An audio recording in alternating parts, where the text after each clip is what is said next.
The Secret Diary of a German Medic in Stalingrad by Dr. Friedrich Keller, read by Isaac Darlan.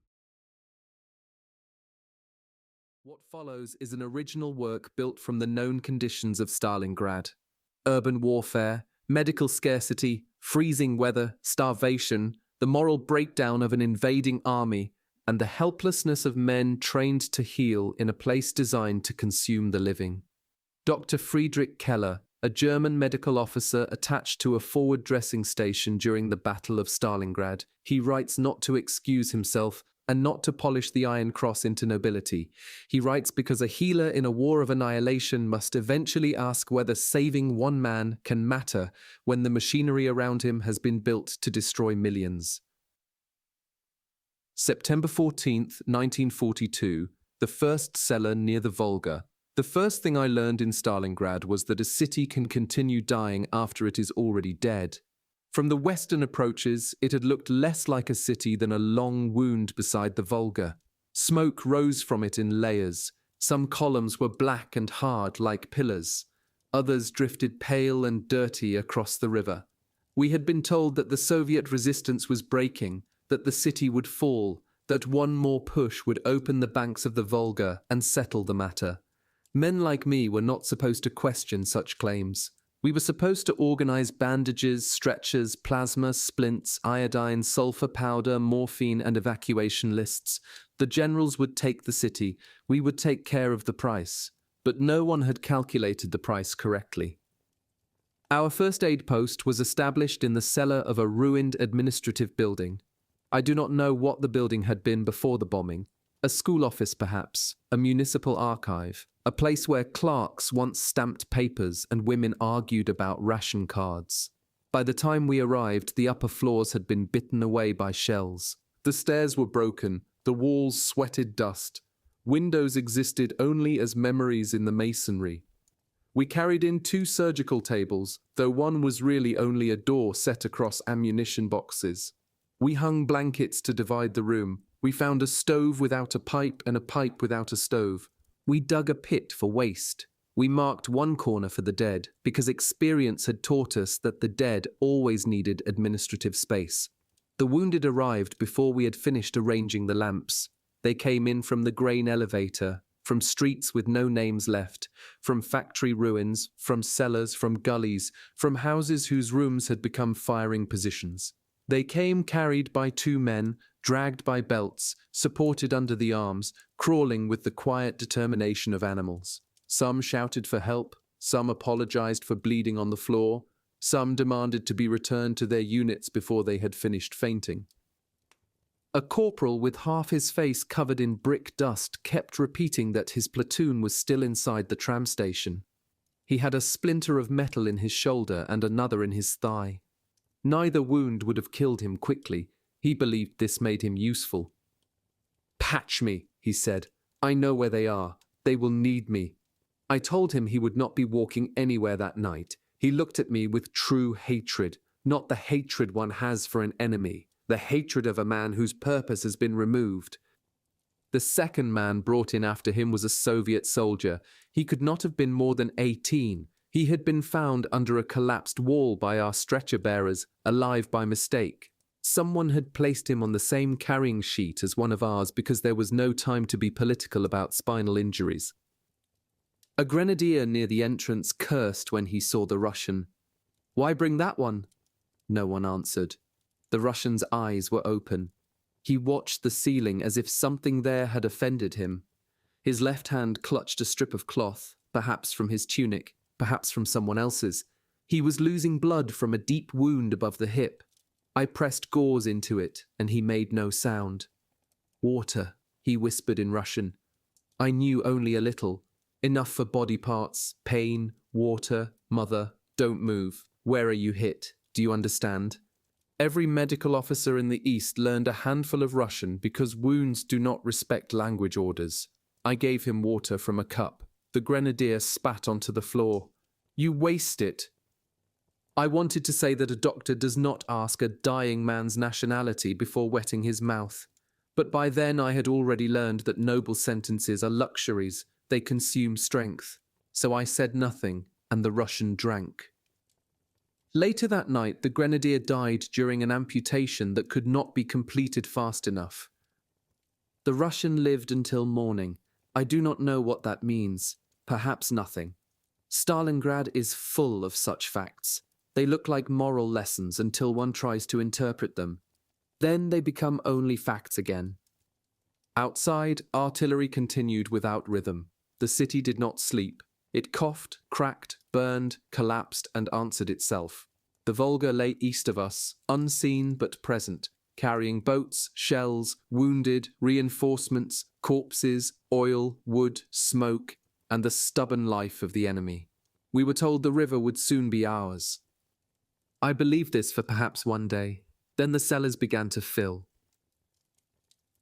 September 20th, 1942, a city designed for wounds. Stalingrad has made a mockery of all the diagrams. In training, the wounded move in clean arrows, from the place of injury to the company aid man, from there to the battalion aid station, then to the regimental dressing station, the field hospital, the evacuation point, rail or road, rear facilities, recovery, return, discharge, burial if necessary. The arrows are efficient. They cross white paper as if mud, fire, panic, missing drivers, blown bridges, and screaming men are merely inconveniences that can be placed in footnotes. Here the arrows break. A man may be wounded 10 meters from our cellar and still take 4 hours to reach us because 10 meters in Stalingrad can contain a machine gun, 2 snipers, a burning room, a collapsed stairwell, a mine, and a corpse blocking a crawl space. Another man may arrive from farther away in 15 minutes because the shelling has temporarily chosen a different street. Distance has lost authority. The city decides. I have begun to think of Stalingrad as a machine built from ruins to produce wounds. Every wall is a fragment. Every fragment can become shrapnel. Every room is a firing point or a trap or both. Glass dust enters eyes. Brick dust enters lungs. Splinters from doors open arms. Metal from bed frames tears thighs. Mortar bursts drive stone into faces. A man can be injured by the enemy, by our guns, by our own movement through the rubble, by falling masonry, by fire, by smoke, by hunger, by fatigue, by cold, by rats, by the collapse of his own will. The city has made surgeons of chance. We work by lamp and candle. When fuel runs low, we work by shaded torch. When even that fails, we wait for artillery flashes through the cracks and do what can be done between brightness and darkness. A man was brought in today with his hand crushed beyond repair. He was an older reservist with a grey beard, an oddity among the young. He had been a baker in Bremen. He told me this while I cut away his glove. The hand beneath was unrecognizable as a hand. He watched calmly. "Will I need dough again?" he asked. I had morphine for 3 men and 12 men waiting. "Not with this hand," I said. He nodded. "Then do what you must." That kind of courage is easier to respect than battlefield shouting. He did not curse. He did not invoke the Führer. He did not ask for revenge. He asked whether he would make bread again. When the answer was no, he accepted the smaller future and offered me his arm. We amputated under poor anesthesia. He fainted, which I counted as mercy. Later, when he woke, he asked whether there was any bread. There was none.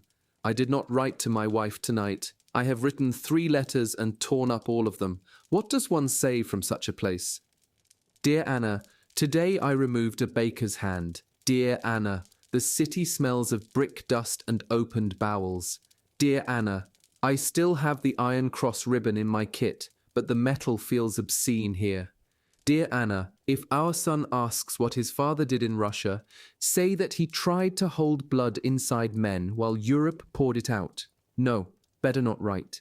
Letters from Stalingrad must be censored for military reasons, but the deeper censorship is personal. I cannot send the truth because truth would reach her like a shell. I cannot send lies because lies would return to me in my own handwriting. So I keep this notebook instead. A secret diary is a cowardly thing, perhaps. It allows confession without consequence. It lets a man speak to paper while obeying men. Yet paper is the only listener here that does not interrupt with pain. Tonight a shell struck the upper remains of our building. Dust fell so thickly that the lamps became halos. Everyone coughed. One of the wounded began laughing because he thought we were buried. Another began singing a marching song from training days. He sang only 2 lines, then forgot the rest. For several minutes we could hear bricks sliding in the walls. Then more wounded arrived. There is no interval for fear in a dressing station. Fear must stand at the back of the room and wait its turn. October 2nd, 1942, the architecture of agony. The cellar has become a world with laws of its own. Above us lies Stalingrad, broken factories, roofless apartments, staircases leading nowhere, chimneys standing without houses, rail lines twisted like wire, streets where the dead occupy doorways with more permanence than the living. Below us lies our kingdom of gauze, blood, iodine, fear, old blankets, cracked basins, instruments boiled too quickly, morphine counted like gold, and men learning how much pain a body can produce without dying. We have arranged the cellar into zones. Near the entrance, the waiting wounded, if waiting is the correct word for men bleeding into rags while stretcher bearers shout over them. Against the left wall, abdominal cases, most of them hopeless unless evacuation can be arranged quickly, which usually means hopeless. Near the stove, frostbite and exposure, still rare compared with what winter will bring, but present already in fingers, toes, ears. Under the broken beam, head wounds because the beam drips less there. Behind the blanket, operations. In the far corner, those who will not survive transport. Near the stairs, the dead. This arrangement is not medical science. It is geography under pressure. The dead corner bothers me most. It is too close to the entrance, but we cannot move it. Space decides morality in a cellar. New men are carried in past old ones who have already departed. Some notice, some do not. One soldier today looked at the dead and said, "Good, at least there is room somewhere." Then he apologized, not to me, but to the bodies. We have almost no morphine left. The ethical nightmare of medicine is not always choosing between life and death. Sometimes it is choosing between one man's agony and another's. A man with a shattered thigh begs for relief. Another will need surgery in 10 minutes. A third is dying and terrified. Who receives the dose of the one who can be saved, the one who suffers most, the one who will live long enough to remember that we denied him? In medical school, pain was something to be reduced. Here it is something to be allocated. I hate that sentence. I write it because it is true. This morning, a young lieutenant was brought in with a chest wound. He was handsome in the absurd way some men remain handsome while ruined. Dust in blonde hair, blood at the mouth, wedding ring on chain around his neck. He knew enough to be afraid.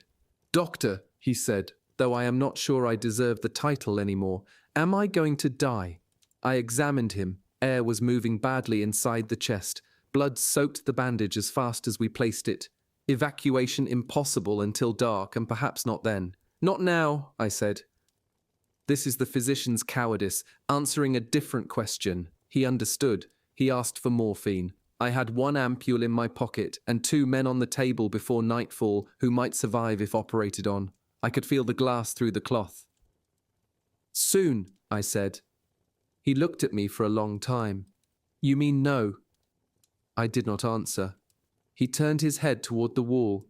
He died 2 hours later, quietly, after asking a nurse to remove the ring from his neck and send it home. The ampule saved no one by evening. The man I had saved it for died during surgery anyway. I have placed the empty glass on the shelf as a reminder that calculation is not wisdom. We are short of everything now. Bandages are washed and reused, shirts become dressings, doors become tables, belts become tourniquets, spoons become retractors, vodka when found becomes disinfectant or anesthetic depending on whose hand reaches it first. Instruments are sharpened badly, needles bend, catgut runs low, plasma spoils, blood donors are hungry men giving to hungrier men. One orderly fainted today while holding a lamp over an operation. He had eaten only a piece of black bread since yesterday. The lamp fell. Not onto the wound, thank God, but near enough that we lost our light. I shouted at him, then saw his face on the floor and felt ashamed. Exhaustion is now a superior officer. The cellar smells different by the hour.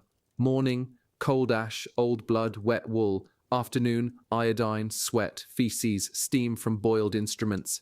Night, smoke, infection, lamp oil, human breath thick with fear. A place can smell of despair. Not metaphorically, despair has components: unwashed bodies, closed air, infected linen, hunger, and the sourness of men who no longer believe tomorrow will be distinguishable from today. I overheard two soldiers arguing near the entrance. One said the city would soon be ours. The other said, "Which city? This is not a city, it is a pile of cellars connected by death." I wanted to correct him. There are also factories, ravines, riverbanks, sewers, stairwells, and rooms where Russians wait with grenades.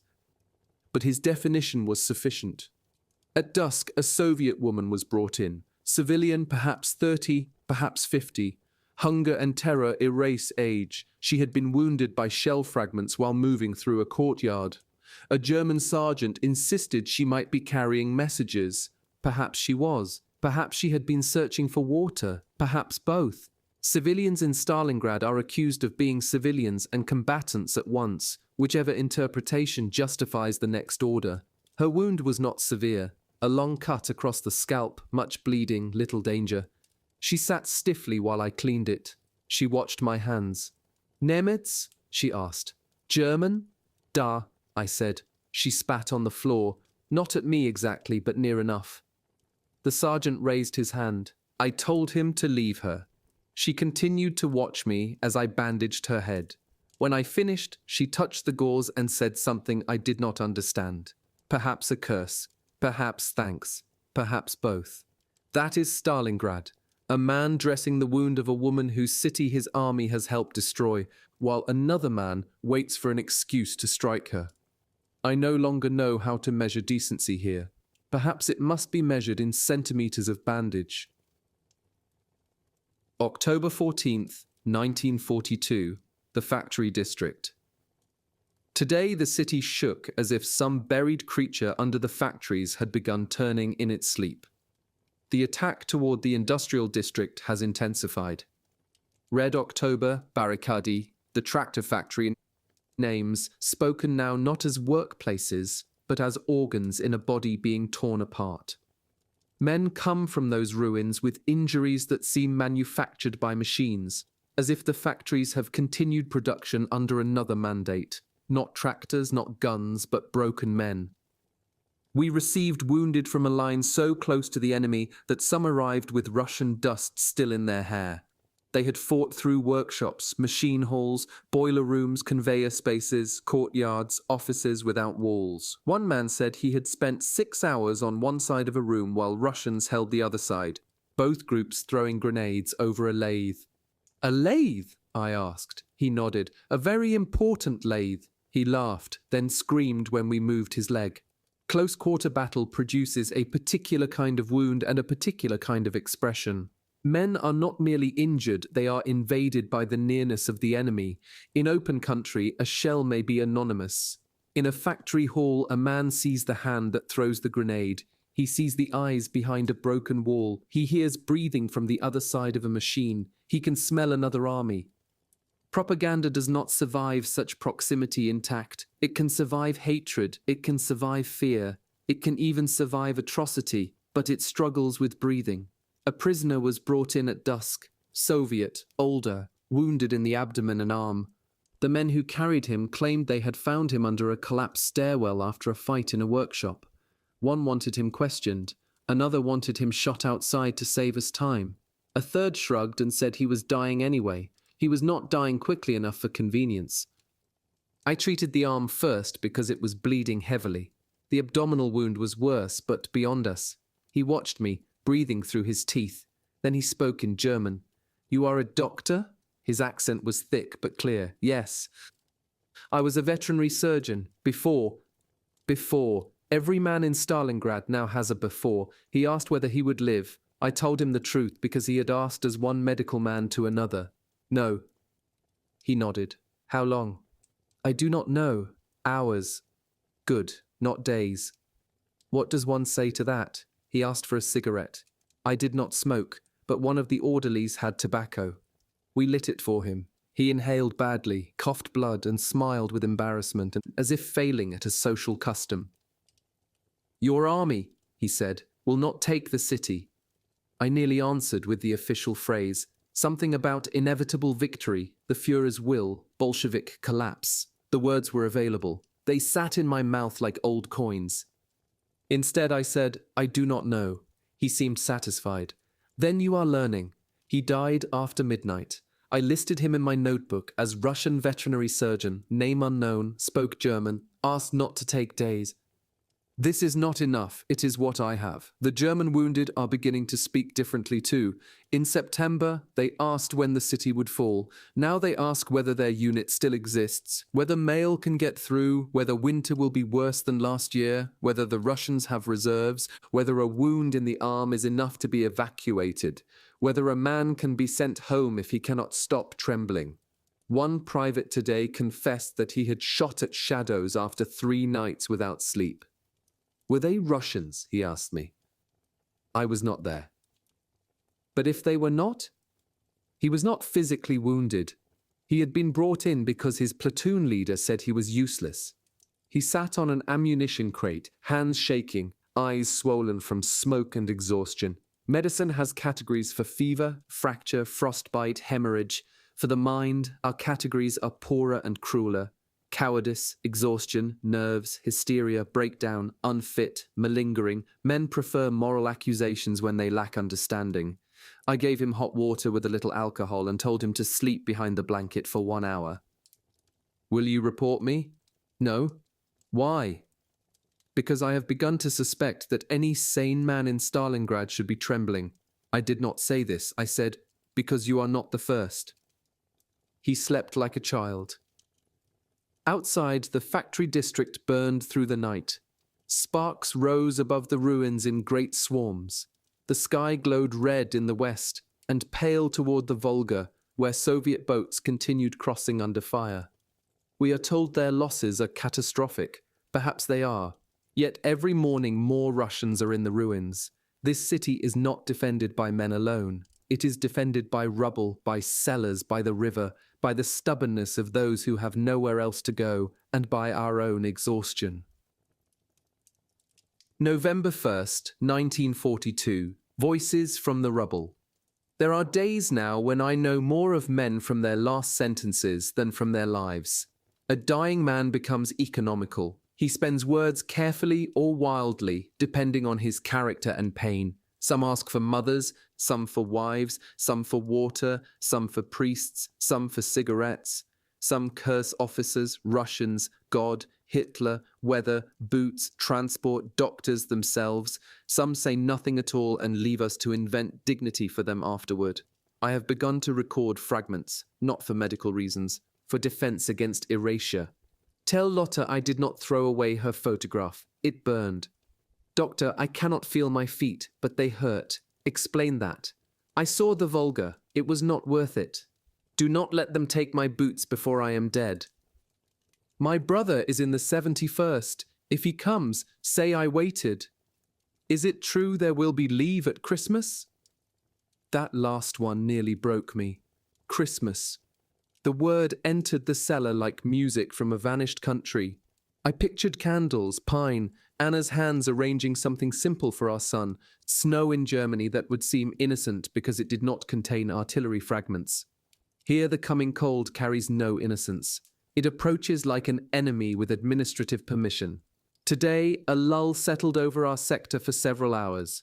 Not peace. Stalingrad has no peace. A lull is only war inhaling. During it, a strange thing happened. A stretcher-bearer from our side and 2 Russians shouted to one another across a ruined courtyard where wounded men lay between positions. I do not know who began it. Perhaps a cry from the wounded made the choice for them. For a few minutes, rifles remained silent. Men crawled out from both sides, each watched by men who could have shot them. They dragged wounded back, German to German, Russian to Russian. Then one of ours realized that the man nearest him was Soviet, but too badly hurt to move alone. He hesitated.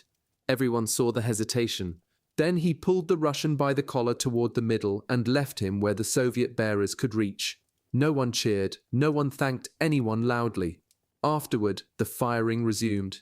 In the evening, that same stretcher-bearer came in with a wound to the arm. He was embarrassed, as if compassion had made him vulnerable and the city had corrected him for it. "Stupid," he said while I bandaged him. "I should have left him." "Did you?" "No." "Then be quiet." He was not a gentleman. He had said ugly things about Russians more than once.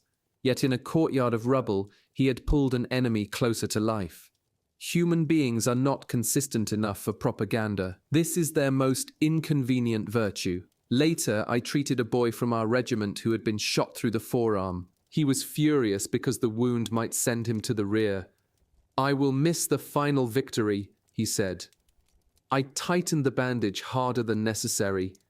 "You may survive the final victory. That is not the worst fate." He looked at me as if I had spoken treason. Perhaps I had. The old words continue to circulate. Honor, sacrifice, Bolshevism, destiny, fortress on the Volga, will, victory. They arrive in orders and radio broadcasts and officers' speeches. They sound thinner here, not false exactly, thin, like soup stretched beyond nutrition. A man in pain is not easily nourished by destiny. The Russian winter is beginning to show itself at the edges. Frost in the morning. Breath visible inside the cellar near the entrance. Ice forming in buckets. Men blowing into hands. The wounded who cannot move ask to be placed nearer the stove. Those near the stove beg us not to move them, even for surgery. Warmth has become a narcotic. We are still told the situation is favorable. The map must look different from the cellar. November 19th, 1942. The flanks break. This morning the earth to the north and south began speaking in a new voice. At first we thought it was another bombardment, heavy but not unprecedented. Stalingrad has trained us to accept thunder as weather. Then messages began to arrive, fragmentary and contradictory. Soviet attacks beyond the city, Romanian lines under pressure, tanks through fog, communications interrupted, reserves moving, situation unclear. Situation unclear is a military phrase meaning fear has outrun language. By afternoon, officers passed through our cellar with faces too controlled to be reassuring.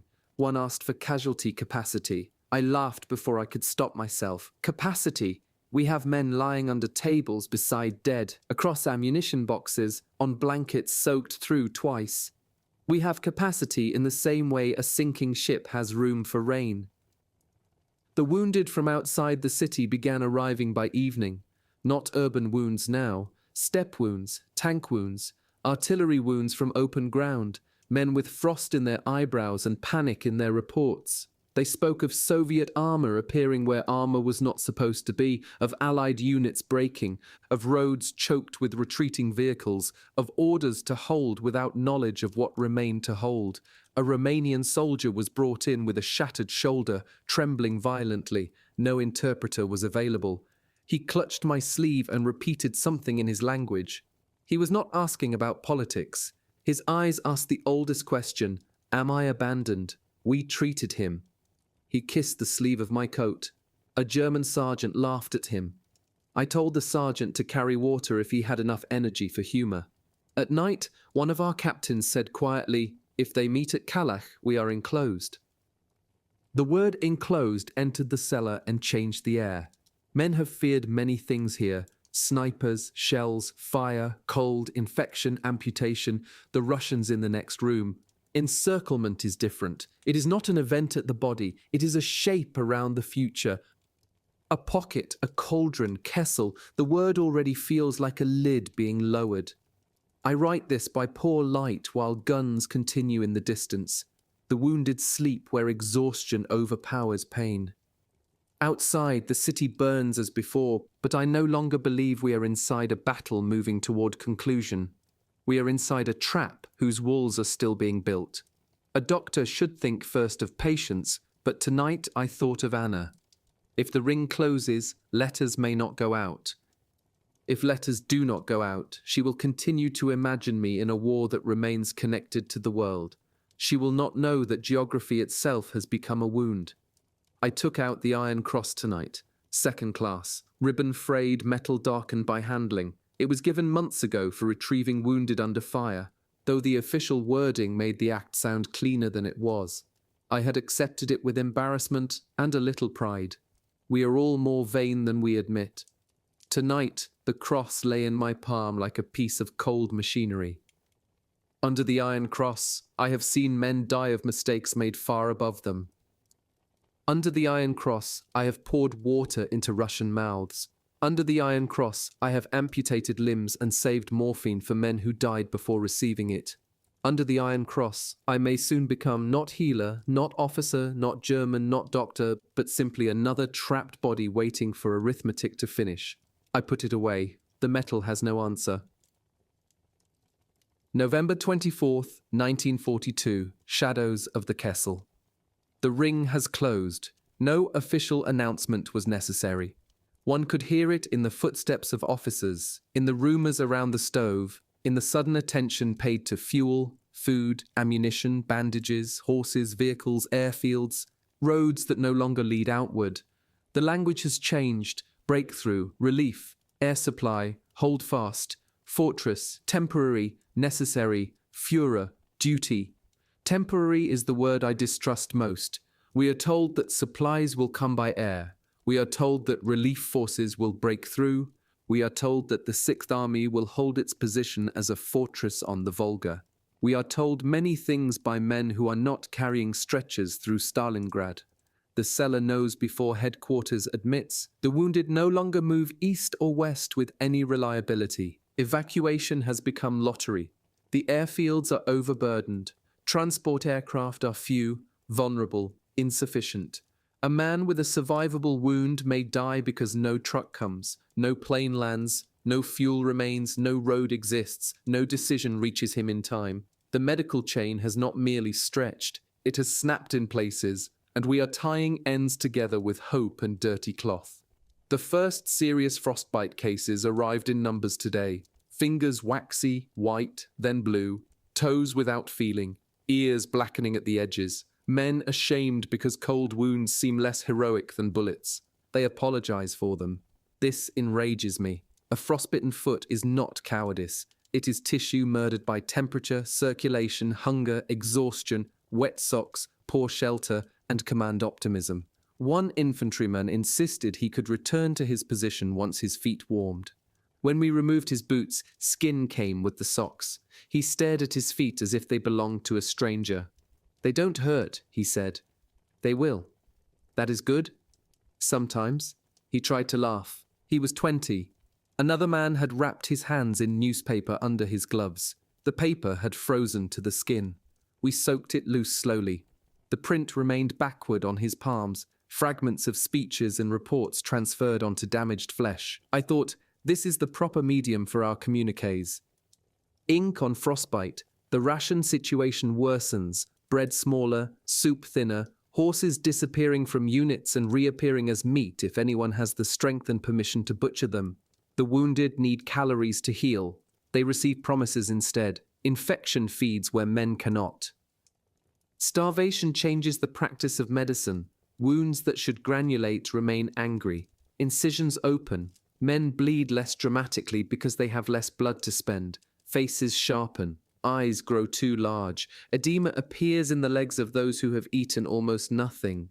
A man may look swollen and starving at once, which seems impossible until one has seen it. We have begun to classify not only wounds, but usefulness of intervention. Can he return to duty? Can he survive transport? Can he survive without transport? Can he be made comfortable? Can he be made quiet? Can he be moved to make room for one who has a chance? These questions stain the hands more than blood. A medical officer from another station visited us briefly, carrying a satchel of records he refused to abandon. He said their cellar had been hit, instruments lost, patients killed. He kept repeating that the records were safe. I understood him. If the records survived, the dead had at least passed once through the world of names. He asked whether we had morphine. I said no. He laughed and said, "Then we are equal. Equality in deprivation is not brotherhood. It is a census of ruin. At night, the guns sound farther and closer at once. Encirclement has disturbed direction. We are surrounded by geography we cannot see. Men ask where the Russians are. The answer is outside, inside, across the street, across the river, beyond the steppe, in the cold, in our dreams, in the calculations of staff officers who finally understand we have not come to the end of Stalingrad. Stalingrad has come to the end of us. December 3rd, 1942, air supply. The first man to say we would be supplied by air said it with confidence. He was not a pilot. Confidence is cheapest among those who do not have to land. We hear the transport aircraft when they come. The sound passes over the city like a promise with engines. Men look up even from stretchers. Wounded who cannot lift their heads ask whether planes have arrived. The sound alone nourishes them briefly. Aircraft mean mail, bread, medical stores, ammunition, fuel, hope, perhaps evacuation. Aircraft mean the pocket is not forgotten. Then reality lands, when it lands at all. Too few planes, too little cargo, weather, Soviet fighters, anti-aircraft fire, damaged runways, confusion at unloading, priorities that shift by the hour. A crate of ammunition when we need plasma. A sack of mail when men need dressings. A few ampules of morphine arriving like relics from a generous civilization. We cheer the crates anyway. A man cheers what he has been reduced to needing. Today we received 2 boxes of medical supplies, one damaged. Gauze, some sulfur, a handful of syringes, a little ether, bandage rolls, not enough of anything. I touched the bandages with something like tenderness. Clean white cloth has become beautiful to me. Not the beauty of art, but possibility. We also received letters. I did not receive one. This was almost a relief. A letter from home would require a reply. A reply would require a version of myself capable of speaking to home. I am not sure he still exists. One soldier received 3 letters at once. He asked me to read them because his hands were bandaged. His wife wrote of a leaking roof, their daughter's cough, rumors in the village, a neighbor's son missing near Rzhev, the price of coal, and whether he had received the socks she sent in October. She enclosed a pressed flower. The soldier began to cry before I finished.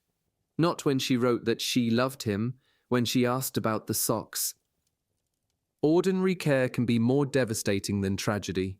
Tragedy matches the battlefield. Socks do not. Socks belong to a world where cold can be solved by knitting.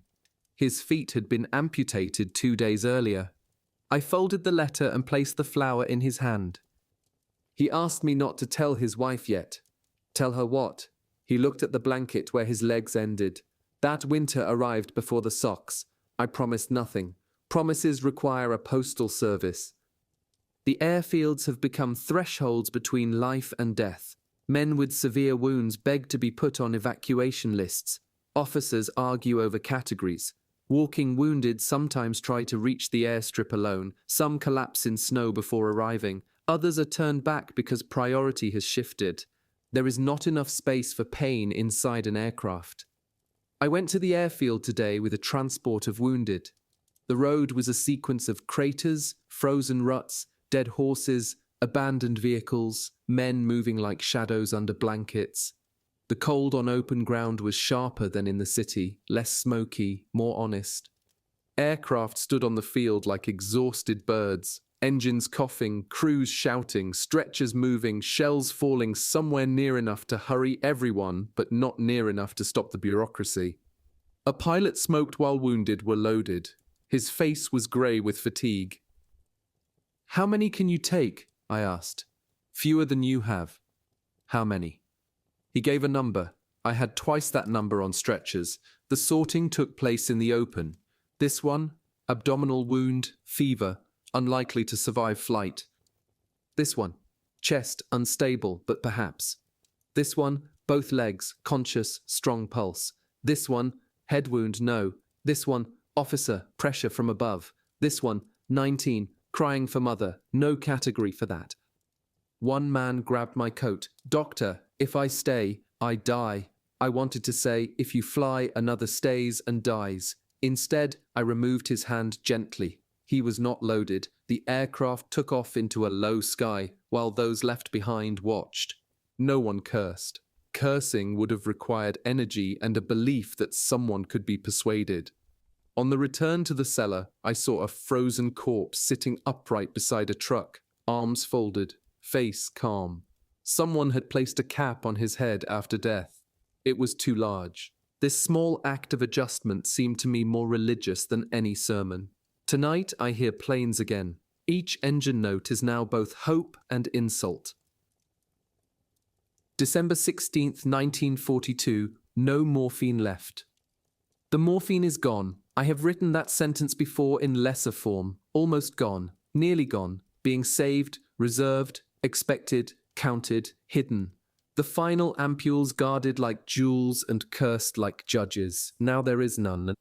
Not little, none. Pain has been promoted to command. We continue surgery because wounds do not wait for anesthesia. Ether is scarce, unreliable, dangerous in the cellar air and not always available. Alcohol helps some men and makes others vomit. A blow to the head is not medicine. Holding a man down is sometimes the only method left, and the memory of doing so may outlive the patient.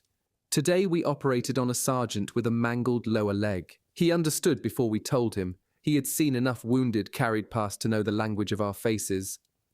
"Take it," he said, "but do not make a butcher's job of it. We will do what we can." That is what butchers say. He asked for morphine. I told him the truth. He closed his eyes. "Then give me a belt." We gave him leather to bite. 2 orderlies held his shoulders. 1 held the remaining leg. I worked as quickly as I could. Speed is mercy when refinement is impossible. He did not scream at first. This restraint frightened me more than screaming. Then the sound came through the belt, animal and human together, a sound no oath can contain.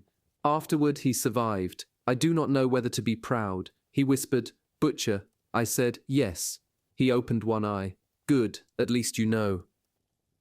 This is the intimacy between doctor and patient at the end of supply. Accusation accepted as part of treatment. I have begun to dream of pharmacies, shelves of labeled bottles, clean counters, scales, cotton, spirit, opium preparations, glass cabinets, order. I walk through them, unable to touch anything. Behind the counter stands my professor from university, who asks why I did not bring enough for Stalingrad. I tell him I was not asked to supply the apocalypse. He says that is no excuse. Perhaps he is right. We reuse everything now. Bandages washed in water that would horrify a peacetime nurse. Instruments wiped between procedures when boiling is delayed by fuel shortage. Splints from furniture. Dressings from underwear.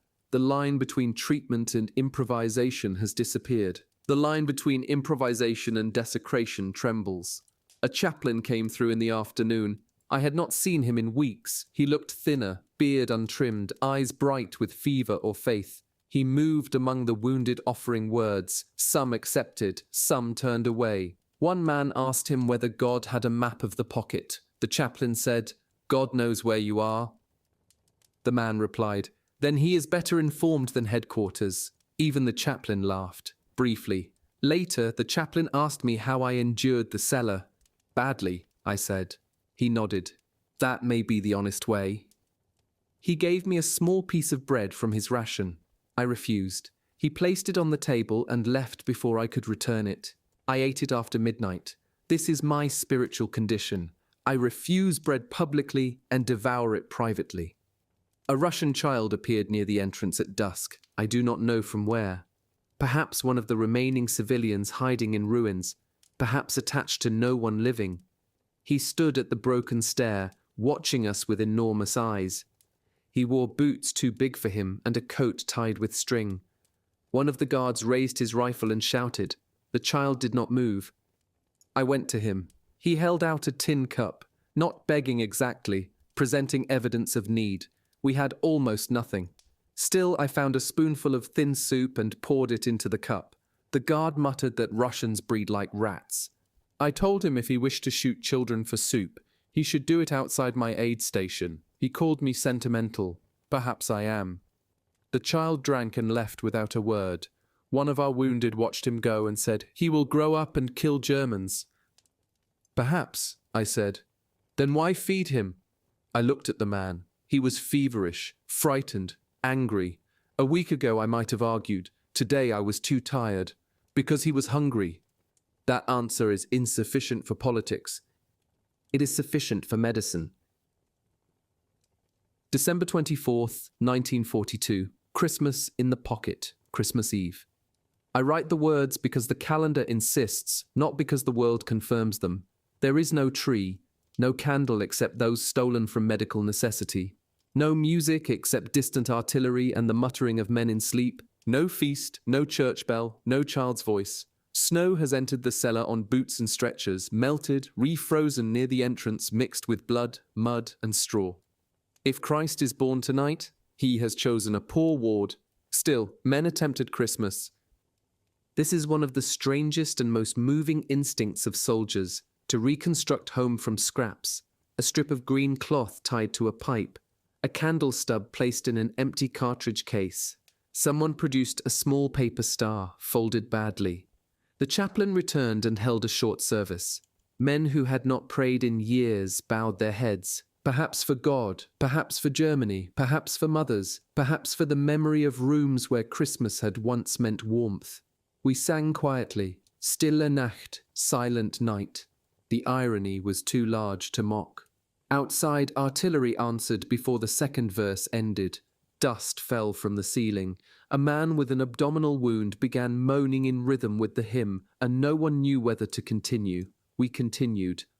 At the final line, I saw tears on the face of a machine gunner who had lost 2 fingers to frostbite and a brother to a mortar shell. He wiped them with the back of his hand, annoyed by his own humanity. A Christmas ration arrived, a little extra bread, a little horse meat, perhaps more symbolic than nutritional. Men divided it with religious attention. The smallest differences in portion can provoke hatred, so we cut slowly, measuring with eyes that have become scales. I thought of Anna and our son.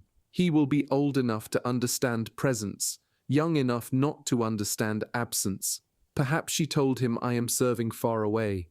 Perhaps she said I am helping wounded men. That is true. Perhaps she did not say I am part of the army that invaded another country and is now freezing inside the consequences. That too is true. Truth has become multiple and mutually hostile. A young soldier named Dieter asked me to write a letter for him because his hands were bandaged. I sat beside him after the service. What shall I write? Dear mother, he said. Then he stopped. We waited. Tell her it is cold. No, she will worry. Tell her I received her parcel. No, I did not. She will be sad. Tell her I am well. No, that is a sin on Christmas. He closed his eyes. Write, dear mother, I thought of your kitchen tonight. I wrote it. He smiled faintly. Now write, if I come home, I will never again leave muddy boots by the door.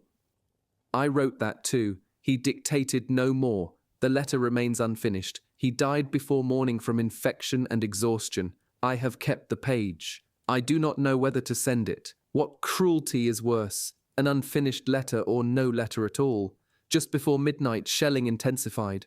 Wounded arrived from a position near a ravine. One had been struck by fragments while singing in his own unit's Christmas service.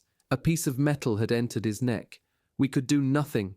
He drowned slowly in his own blood while the chaplain recited prayers he could no longer hear. Another brought in a Soviet soldier's mitten. He had found it in a room they had retaken. Inside was a child's drawing, folded, of a house with smoke rising from the chimney. He asked me why a Russian soldier would carry such a thing. I looked at him, and he understood the foolishness of the question before I answered. For the same reason you carry your mother's letter. He turned away. This is the danger of enemy objects. They ruin the necessary distance. After the last operation, I went outside for air. The cold struck so sharply that my lungs seemed to shrink. Above the ruins, the sky was clear. Stars hung over Stalingrad with the same indifference they must have shown over Bethlehem, Berlin, Moscow, and every village emptied by this war. In the distance, something burned. There is always something burning here. I whispered Anna's name once, then my son's, then, unexpectedly, the name of the Russian veterinary surgeon. I do not know why. Perhaps Christmas makes room for the dead of both armies, even if men do not. When I returned to the cellar, the candle in the cartridge case had gone out. Silent night, holy night. Words are sometimes too beautiful for their circumstances. January 8th, 1943. The frozen collapse cold has entered command. It no longer merely surrounds us, it organizes us. It decides who moves, who thinks, who heals, who dies before his wound can kill him. It is in the instruments, the water, the bedding, the boots, the rifles, the eyelids of the dead. It has become a superior medical officer with absolute authority. Frostbite now arrives in waves. Men come in stamping, carried, crawling, or not aware that they are injured at all. This last group is the most dangerous. They laugh when we tell them their toes are gone because they feel no pain. They think numbness is recovery. Later, when circulation returns or infection sets in, they learn that sensation was not mercy, but delay. The progression is horribly precise. First, the cold bites and burns, then the foot becomes heavy, distant, socks stiffen, boots, if removed too late, reveal skin pale as candle wax, then blue, purple, black, blisters, swelling, a smell sweet and rotten when tissue begins to die. Men ask whether toes will grow back, not literally perhaps, but with their eyes. We have no answer that does not injure them further. Trenchfoot joins frostbite in the catalogue of misery. Wet, cold, constant pressure, filth, immobility. The skin softens, splits, peels. Feet swell until boots must be cut away. Men who have marched across half of Europe are defeated by their own socks. The helmets do nothing against the wind. Metal preserves shape, not warmth. Men wrap cloth under them. Newspapers, scarves, pieces of blanket, anything. Still the cold reaches the skull. Cognitive fatigue follows. That is a modern phrase I do not know yet, but I see the thing itself. Men slow not only in movement but in comprehension. Orders must be repeated. Simple tasks become puzzles. A man holds a bandage and forgets why. Another stares at a cup until someone tells him to drink. Starvation deepens everything. A well-fed man resists cold with reserves. We have no reserves. Bodies consume themselves. Muscles disappear. Faces hollow. The wounded heal badly because healing is construction and the body has no materials. Men tear bread into pieces so small that eating becomes a ritual of postponement. Some sleep with crumbs in pockets and wake to find them stolen or frozen into lint. We have eaten horse more than once. No one jokes now. The first time, men made remarks about cavalry finally serving infantry. By now the meat is cut, boiled, swallowed, remembered. Even the smell of it makes mouths fill. I saw a soldier today gnawing leather from a strap. He did not hide it. Shame requires witnesses who are not doing the same. The Soviet pressure increases. Their artillery has changed tone. There is more of it, and it speaks with confidence. We hear rumors of a final offensive preparing. Rumors are now unnecessary. The pocket itself tells us. Lines shrink. Aid posts move. Units vanish from reports. Men arrive from positions that no longer exist. The wounded say the Russians are closer, always closer. A colonel came in with a minor wound and great anger. He demanded immediate treatment, evacuation priority, and hot drink. Behind him lay 3 men from a forward position, one with intestines held in place by a freezing towel, one blind from fragments, one missing both feet to frostbite and shell injury together. The colonel shouted that his work was essential. I told him to wait. He threatened disciplinary action. I laughed. This was unwise, but discipline has become a theatre performed among ruins. He stared at me as if I had slapped him. Perhaps I had. You forget yourself, doctor. No, I said. I remember too much. He waited 40 minutes. His wound was cleaned. He lived. The man with the towel died. This is not justice. This is sequence. At night, men speak less. Conversation costs heat. The cellar is full of breathing, groaning, coughing, the scrape of boots, the drip of thawing ice, the occasional crack of masonry above. One man has begun reciting train schedules from memory. Berlin to Leipzig, Leipzig to Munich, departure, arrival, platform, change. He had worked for the railway before the war. He recites them to remind himself that movement once followed timetables. Stalingrad to Berlin, someone asked him. He did not answer. January 10th, 1943, Operation Ring.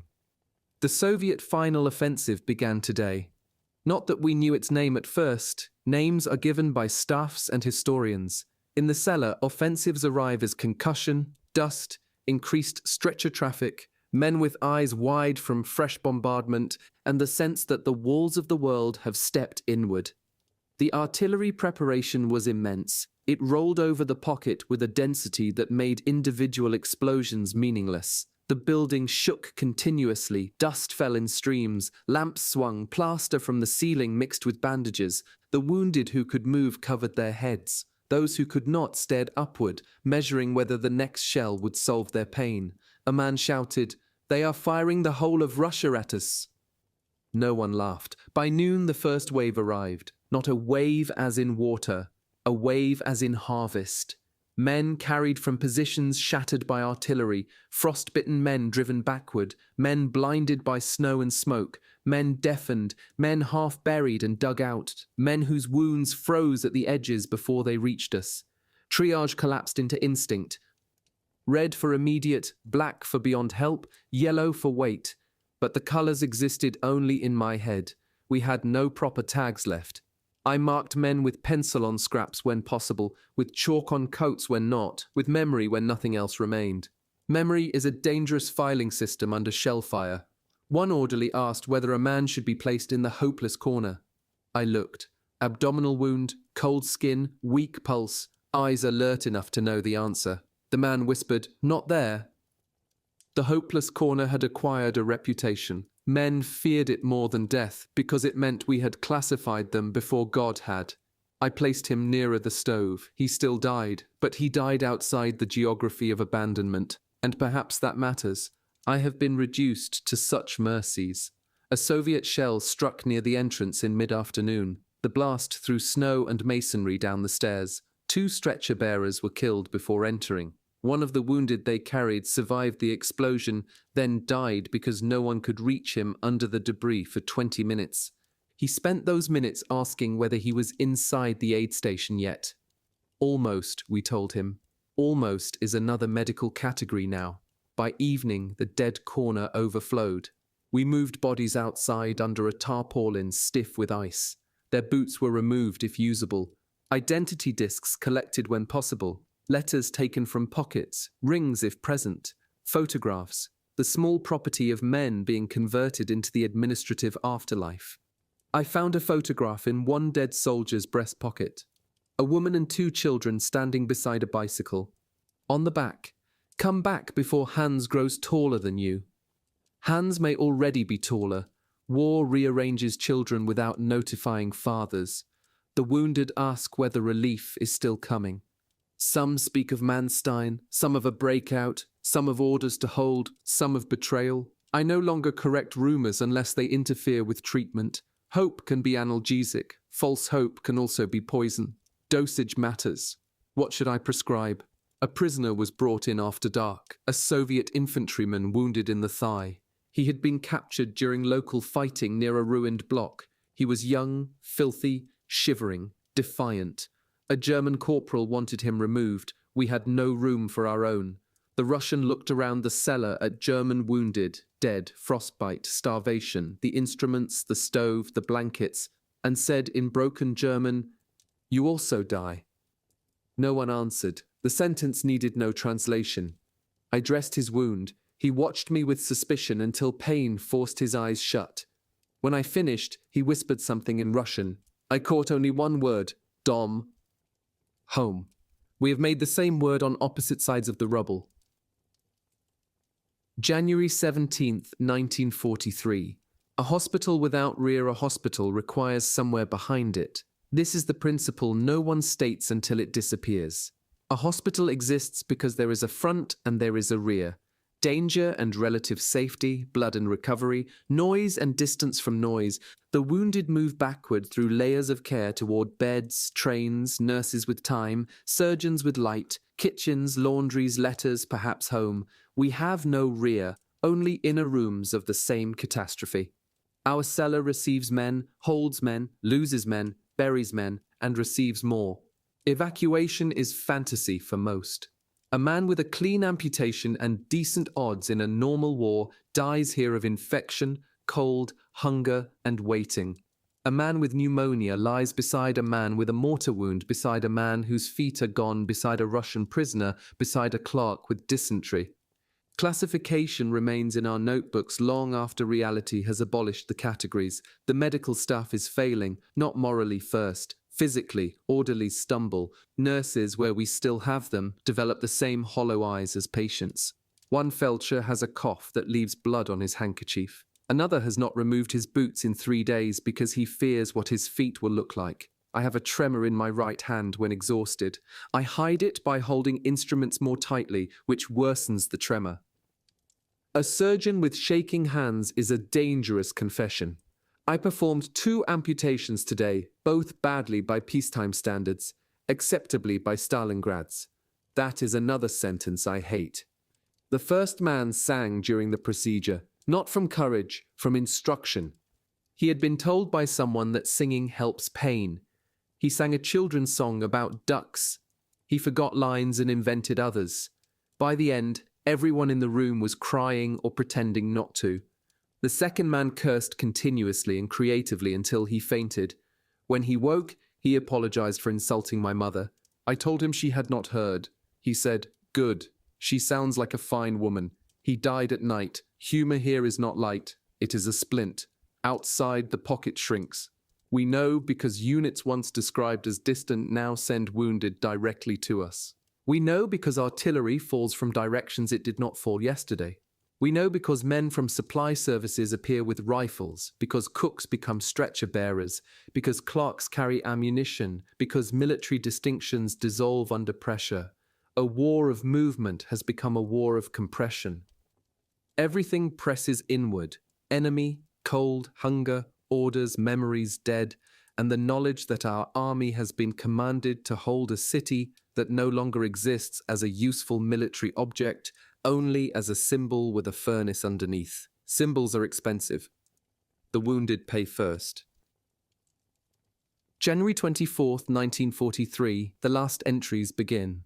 I have begun to think in last things, last clean bandage, last candle, last proper suture, last letter from home, last horse, last rumor believed by more than 3 men, last time anyone said after Stalingrad without sounding like a child. The pocket has split or is splitting. Exact information is useless by the time it arrives. The southern and northern groups may no longer be in contact. Headquarters may be moving. Paulus may be here or there.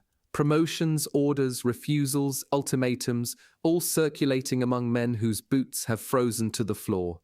High command still speaks in imperatives. Reality answers in past tense. We have moved the aid station again, deeper into another cellar after shell damage made the old one unsafe, even by our standards. Moving wounded in Stalingrad in January is an act of violence disguised as care. Men scream when lifted. Dressings tear, frozen blankets crack. Those near death sometimes die during transport as if the body, asked to change rooms, decides the request is excessive. The new cellar is smaller. It smells of potatoes long since eaten, coal dust, damp earth, and now us. We found children's writing on one wall, probably from before the war. Arithmetic problems, a crooked drawing of a horse, initials scratched into plaster. The wounded lie beneath them.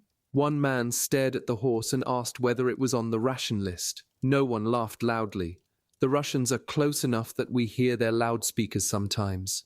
Surrender appeals, music, announcements, promises of life, accusations.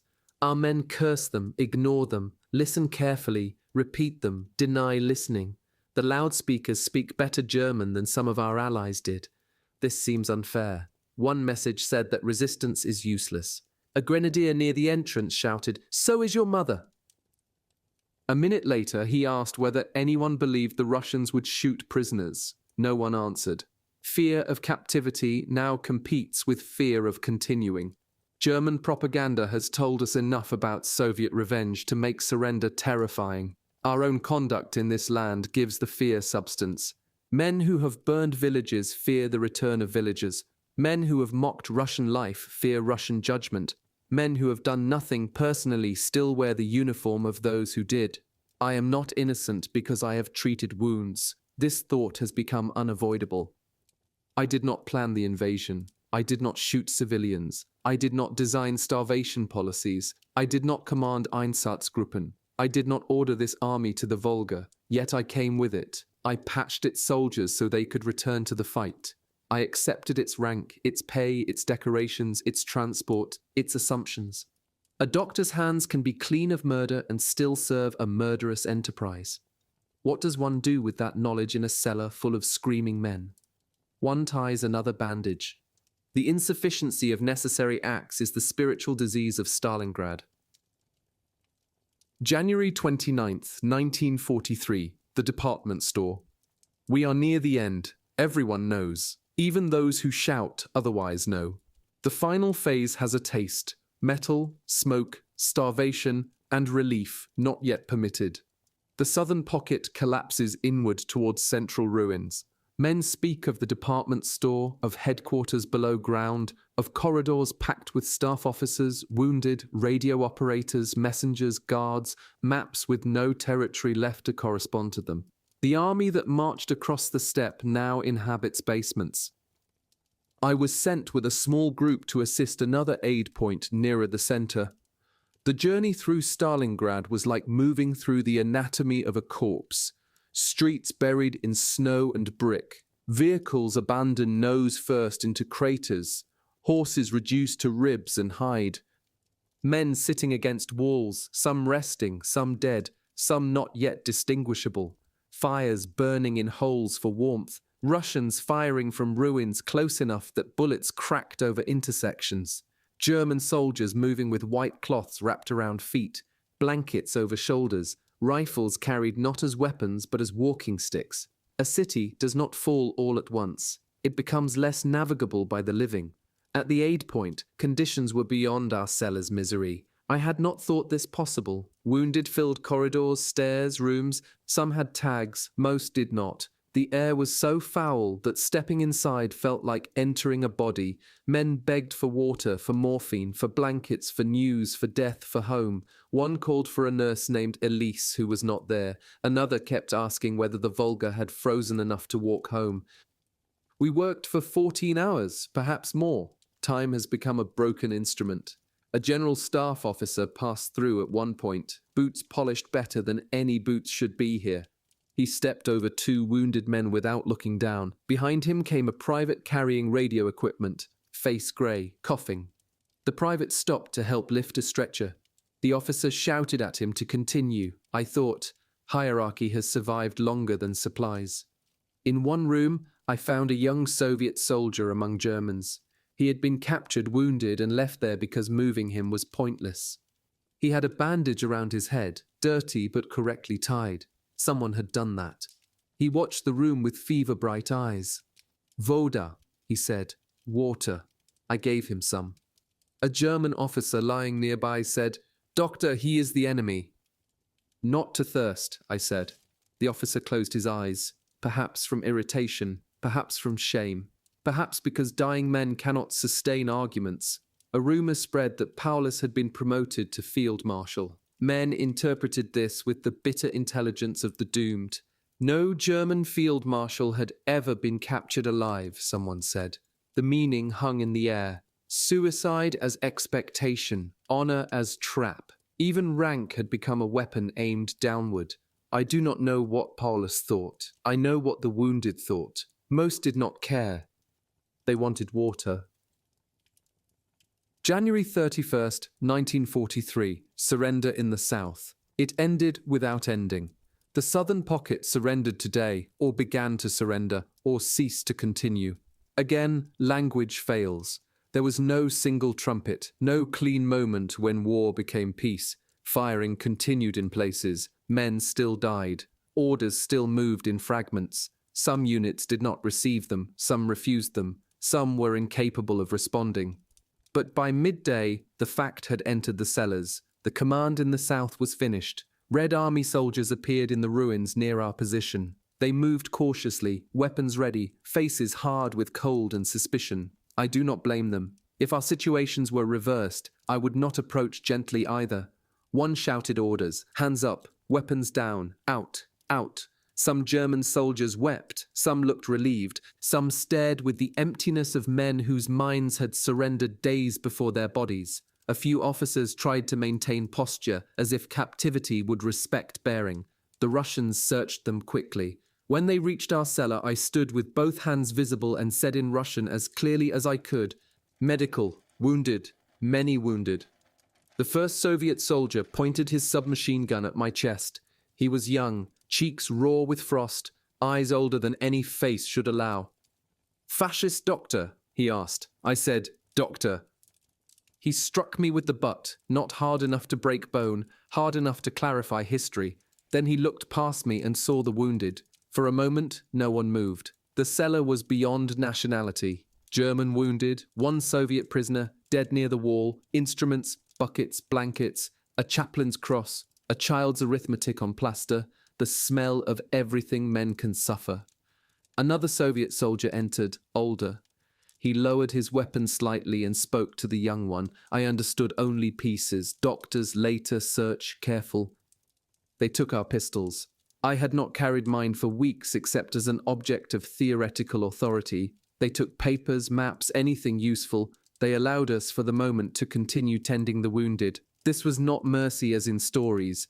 It was procedure mixed with exhaustion. Still, it meant men did not die in the first hour for lack of hands. Outside, columns of prisoners began forming. Men emerged from holes, cellars, ruins, bunkers, basements, trenches, rooms without roofs. They looked less like an army than like the population of an underground city forced into daylight. Beards, rags, blankets, swollen feet, hollow faces, bandaged heads, hands raised or hanging, eyes blinking against snow glare. The Sixth Army had become visible as suffering. A Soviet soldier near me watched them and said something softly. I asked him to repeat. He looked at me and said in German, "So many." Not triumph, astonishment, perhaps pity, though I will not claim it. I thought of the first days, the pride, the dust roads, the confidence, the maps, the belief that a city could be taken because arrows said so. Now the arrows had led here, men in rags walking into captivity under the eyes of those whose city we had helped turn into ruins. This is not tragedy in the ancient sense. Tragedy suggests nobility crushed by fate. Stalingrad is something harsher, the consequence of choices dressed as destiny. At night, under Soviet guard, I wrote this entry with shaking hands. The young soldier who had struck me saw the notebook and took it. He turned pages, found nothing he could read easily, and threw it back. "Write," he said in Russian. "Write how you came here. I think I have been trying to do that all along." February 2nd, 1943. The North falls silent. Today the last resistance in the northern pocket ended. We heard it not as news first, but as absence. The great grinding noise that had been Stalingrad for months altered. Guns still sounded here and there, isolated, administrative, like doors closing. But the continuous fury had drained away. Silence did not arrive gently. It stood over the city like a question. The battle was over. The dying were not. This distinction matters. After surrender, wounded remain wounded. Frostbite does not heal because a flag changes authority. Infection does not respect capitulation. Hunger does not stop at the word prisoner. The body continues the war privately. We were ordered to help sort patients for movement. Soviet medical personnel arrived, overwhelmed by their own burdens. Some treated us harshly, some efficiently, some with visible disgust, some with indifference. One Russian nurse looked at our wounded, then at me, and said in German, "Now you know." I wanted to answer, "Not enough. No one knows enough." Prisoner columns moved westward and eastward, depending on sorting, though all directions felt like descent. Men collapsed quickly. Many were too weak to march. Those unable to move were loaded if space existed, left if it did not, or promised transport by men who had no transport to give. Captivity began as Stalingrad had ended, with lists and insufficient carrying capacity. A German soldier with both hands bandaged asked me whether the Russians would let him write home. I said I did not know. He asked whether Germany knew we had surrendered. I said eventually. He asked whether his mother would be ashamed. I had no answer. He said, "Doctor, you always have words." "No," I said, "only habits." In the afternoon, I saw the Russian veterinary surgeon's cap among a pile of discarded clothing, or thought I did. Impossible. He had died months ago. But the mind begins to place the dead everywhere when a city has run out of proper graves. I also saw the child who had come for soup, or another like him, standing near a Soviet truck, eating something from both hands. He looked at me without recognition. Good, let him remember food, not me. My diary is hidden inside a medical wrapping packet. I do not know why I keep it. It incriminates me, perhaps, or saves me, or neither. A man leaving Stalingrad wants proof that he was a witness and not merely debris. The Iron Cross remains in my kit. I considered throwing it into the snow, but symbolic gestures are cheap when performed for oneself. I kept it not as honor, but as evidence. Let it rust beside these pages. Let the metal remember what the ribbon tried to hide. Stalingrad is silent tonight. No, not silent. Breathing. Thousands of prisoners, thousands of wounded, Soviet soldiers, civilians emerging from ruins, horses dying, fires settling, ice cracking, the Volga moving under winter, the dead saying nothing because the living have not yet learned to listen properly. March 1943, camp east of the ruins. I do not know the exact date. This confession would have embarrassed me once. Doctors value records, temperature, pulse, wound progression, time of incision, dose, outcome. Captivity has stripped time into hunger, cold, transport, counting, waiting, and the uncertain privilege of waking. Many prisoners died after the battle. This must be written plainly. Men who had survived Stalingrad were too ruined to survive its aftermath. Starvation, dysentery, typhus, exposure, infected wounds, exhaustion. The march from the ruins killed men who had lived through artillery. Camps killed men who had lived through the march. The body has a delayed honesty. It presents the bill when command no longer cares. I was kept with medical personnel for part of the time. This gave me duties and perhaps saved me. Prisoners need treatment too. Soviet guards, overwhelmed and often brutal, still understood that doctors could be useful. Useful is not safe, but it is better than useless. I treated German prisoners, Romanians, Italians, sometimes Soviet soldiers, sometimes civilians. Medicine in captivity has a bitter continuity. The same hands, fewer tools, new masters, old pain. Some prisoners cursed me for helping Russians. Some Russians cursed me for helping Germans. The wounded themselves generally accepted help if fever had not taken reason from them. Pain makes practical men of ideologues. One guard asked me whether I had treated Soviet prisoners in Stalingrad. Yes, I said. He looked doubtful. I could not blame him. Many German medical stations had not. Many German soldiers had not seen Russians as men entitled to dressings.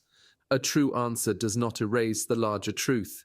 He pointed to the Iron Cross in my confiscated effects and asked what it meant. A decoration. For killing? For retrieving wounded. He laughed. Wounded Germans. Yes. And now? Now I retrieve whatever remains. I did not say it. My Russian was insufficient, and perhaps my courage too. At night in the camp, men speak of home with increasing unreality. Germany becomes not a country but a collection of rooms, kitchens, workshops, bedrooms, railway stations, gardens, beer halls, churches, barns, schoolyards. No one speaks of speeches now. No one speaks of empire. Men speak of soup, wives, mothers, dogs, the smell of coal smoke, a favorite chair, the sound of a bicycle bell. The Reich has shrunk to domestic fragments. This is what total war does after stripping away illusion. It leaves men longing not for victory, but for ordinary doors. A prisoner asked whether I believed we deserved this. I told him I am a doctor, not a judge. He said, that is a way of not answering. He was right. Do we deserve hunger because we helped bring hunger? Do we deserve cold because our army brought winter death to villages? Does guilt transfer equally to clerk, cook, medic, gunner, general, child? Questions of justice become monstrous when applied to freezing men.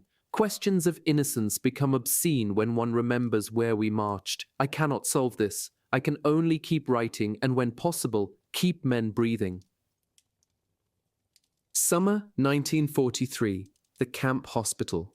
The camp hospital was a barrack with medical intentions. This is the kindest description I can give it. It had walls, which made it superior to the march. It had a roof, which made it superior to snow. It had a table, which made it superior to the ground. It had one stove, which made it the subject of constant negotiation, envy, and minor theft. It had lice, dysentery, fever, frostbite in its later stages, wounds that had become histories, and men who had left Stalingrad only to continue dying by other means. I was assigned there because I could still stand and because I was a doctor.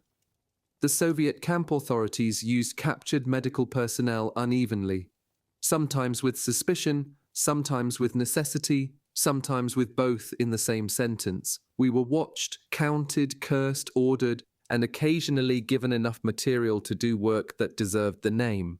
A Soviet medical officer, Captain Morozova, supervised the barrack for several weeks. She was small, severe, and tired beyond age.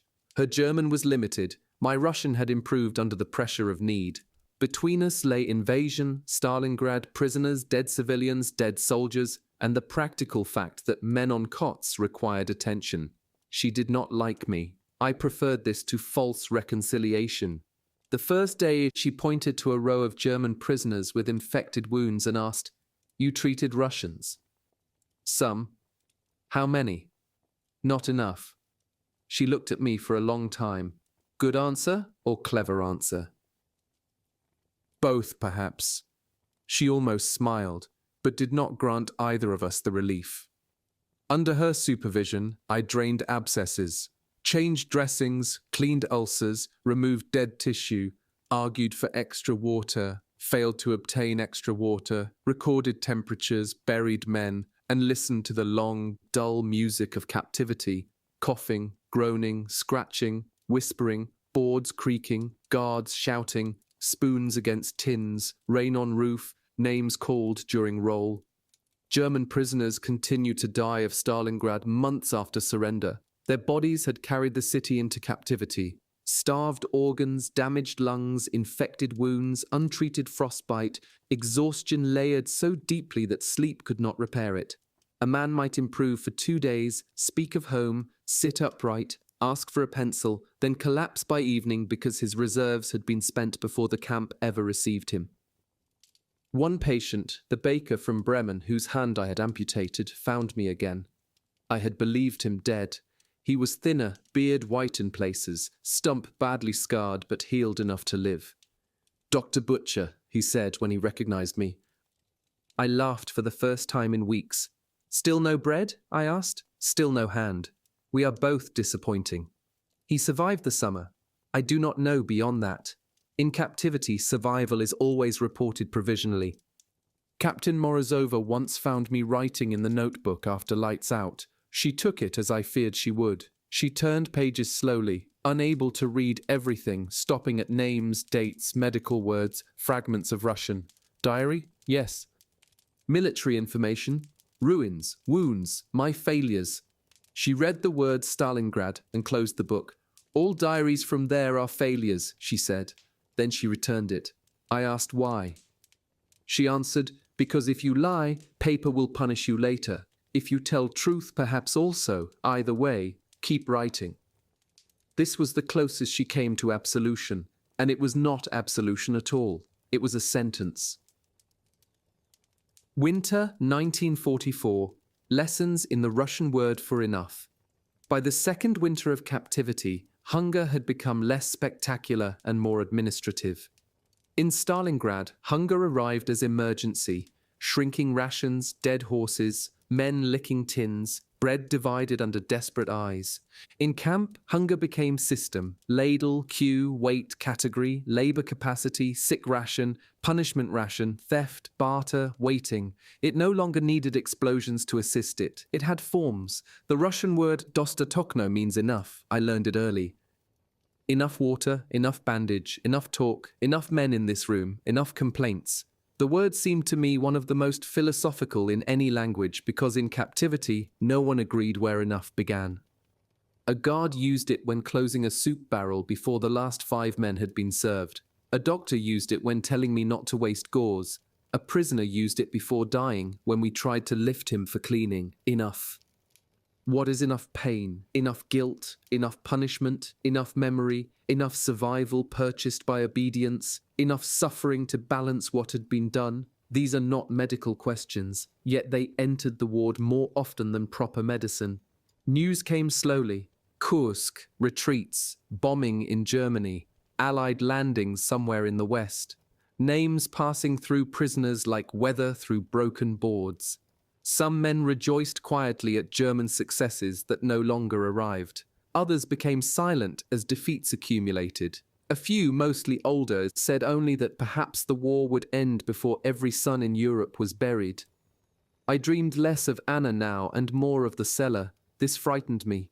Home should have been the stronger image, but trauma is an occupying power. It holds territory by repetition. I saw the cellar stove, the hopeless corner, Sister Helene on the table, the Russian veterinary surgeon smoking badly, the child with the cup, the amputated feet lined under a blanket because we had no place else to put what was removed. One night, I woke shouting for morphine. The men near me laughed, not cruelly. Many of them shouted for things in sleep. Bread, mother, artillery, Anna, Hans, water, stop, don't shoot. We had become a chorus of interrupted commands. In the hospital barrack, I treated a Soviet guard with pneumonia. He was young and embarrassed to be seen by German doctors. Captain Morozova ordered him onto a cot and told me to examine him. He glared as I listened to his lungs. "You were at Stalingrad?" he asked. "Yes. My brother died there." I kept the stethoscope against his back. "Many brothers died there. German killed him. Perhaps. Perhaps you."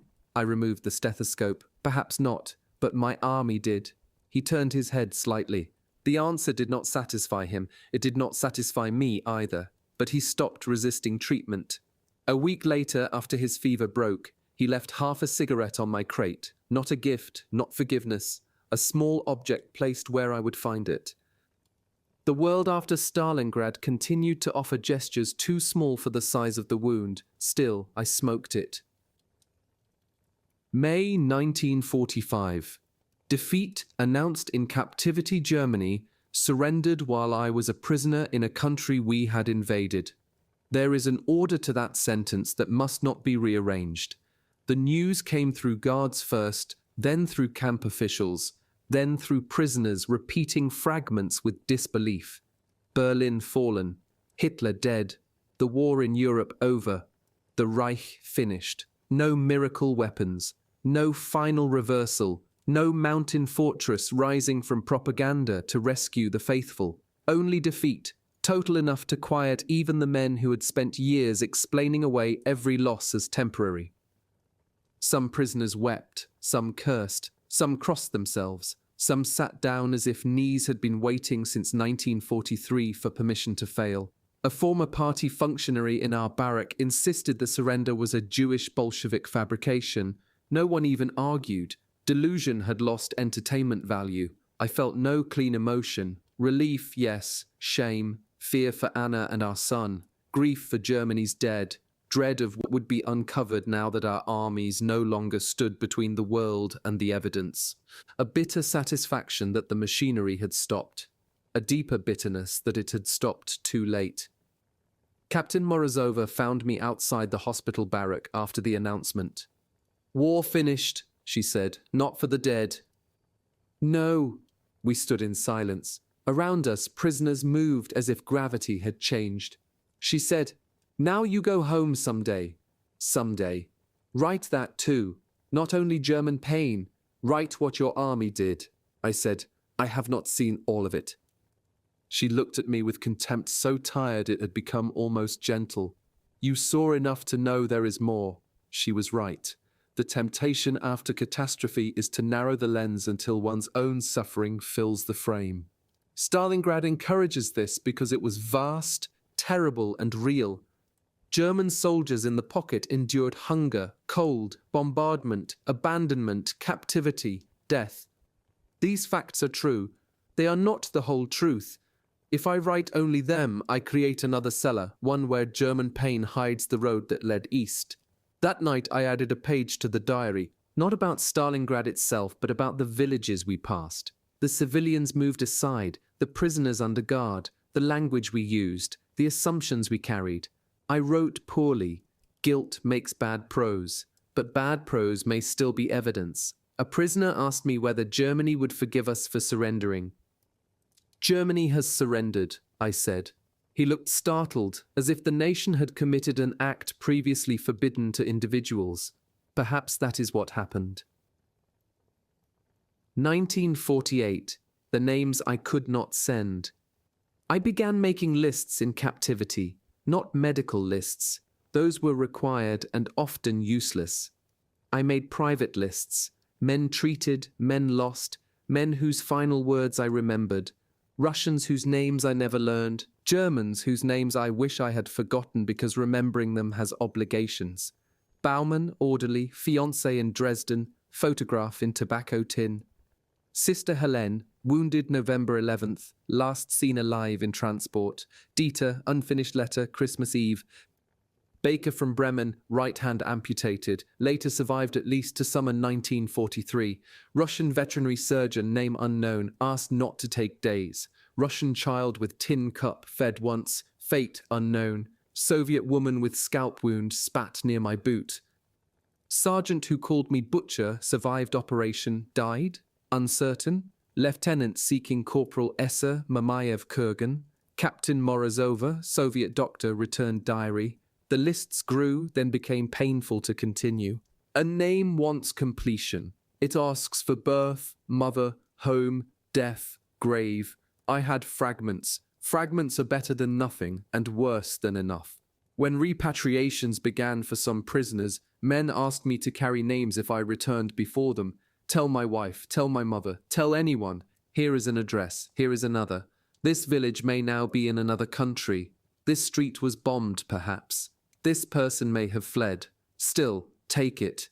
I carried scraps like contraband. Many were lost to searches, weather, transfers, my own illness. Some I memorized. Some I repeated until they became rhythm. Some faded despite effort. Forgetting a name entrusted to you is a special failure. It feels like killing the man a second time by negligence. In 1948, still in captivity, I tried to reconstruct them from memory in the back pages of the diary. My handwriting was steadier than in January 1943. That steadiness offended me. How dare the hand improve when the names remain broken? I wrote anyway. A diary is not a grave, but it can mark the direction where graves should be. 1952. What the snow would not cover. Before I returned home, I spent a winter in a labor detachment where the snow reminded me of Stalingrad with such precision that I began to hate whiteness itself. Snow is supposed to soften the world. In paintings it covers ugliness, quiets streets, makes roofs gentle, turns fields into clean pages. At Stalingrad, snow did not cover, it revealed. It made blood visible at a distance, it outlined bodies, it hardened ruts into injuries for the feet. It turned every warm thing into steam and every dead thing into an object preserved for later recognition. In the labor detachment, the work was not medical. We hauled timber, cleared debris, repaired roads that frost broke again. I was a doctor only at night, when prisoners came with cuts, coughs, fever, crushed fingers, despair. There were no proper rounds, only interruptions. A man would sit beside me after dark, unwrap a rag, and reveal some new negotiation between flesh and poverty. One evening, a prisoner named Vogel showed me a wound on his shin that refused to close. He had been a schoolmaster before the war, captured somewhere west of Stalingrad, but not in the city itself. He envied and pitied those of us from the pocket because our suffering had a famous name. At least people will know where you were, he said. A famous grave is still a grave. Yes, he answered. But an unknown grave is also loneliness. He was right. There is hierarchy even among catastrophes.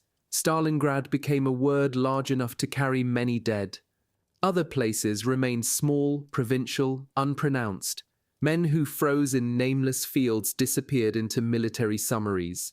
Men who died under a famous ruin entered legend, though legend is a poor blanket. Vogel asked whether the stories about the cellars were true. Which stories?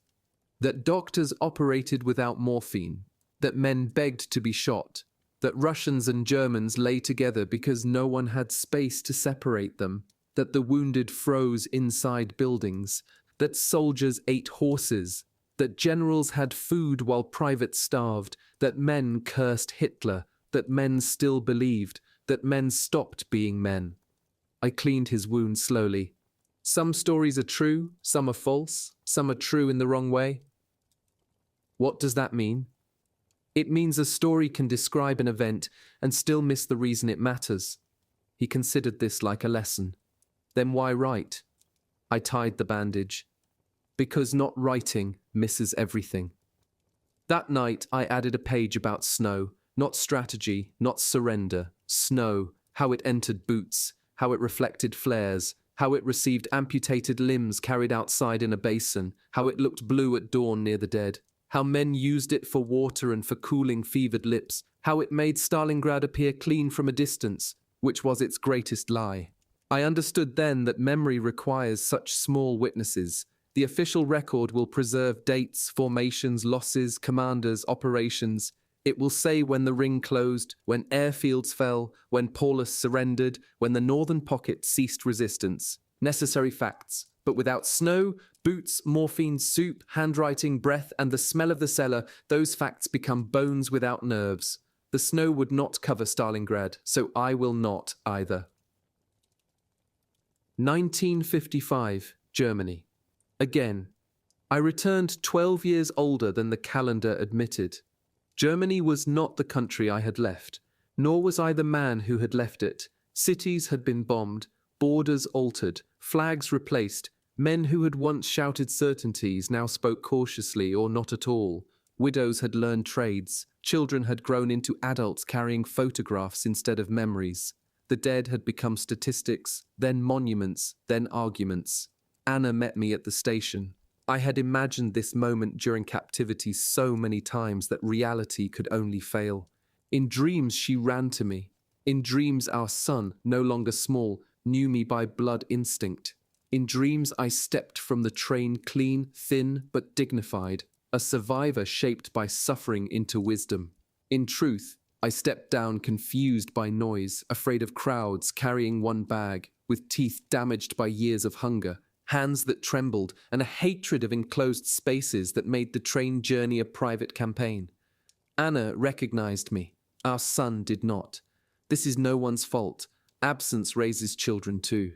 At home, I placed the iron cross and the diary on the table. Anna touched neither. "Is that everything?" she asked. "No. Will you tell me?" "Not today." She nodded as if she had expected this answer for 12 years. Later, I learned that many did not want to hear. Germany after defeat was full of stories competing for pity, guilt, denial, grief, hunger, rebuilding. Civilians spoke of bombing, soldiers of captivity, refugees of flight. Jews, those few who returned or remained, carried silences deeper than ours and were too often met with the same old evasions in new clothing.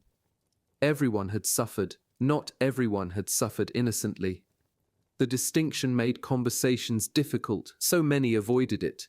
When I mentioned Stalingrad, people lowered their eyes with reverence, curiosity, or fatigue.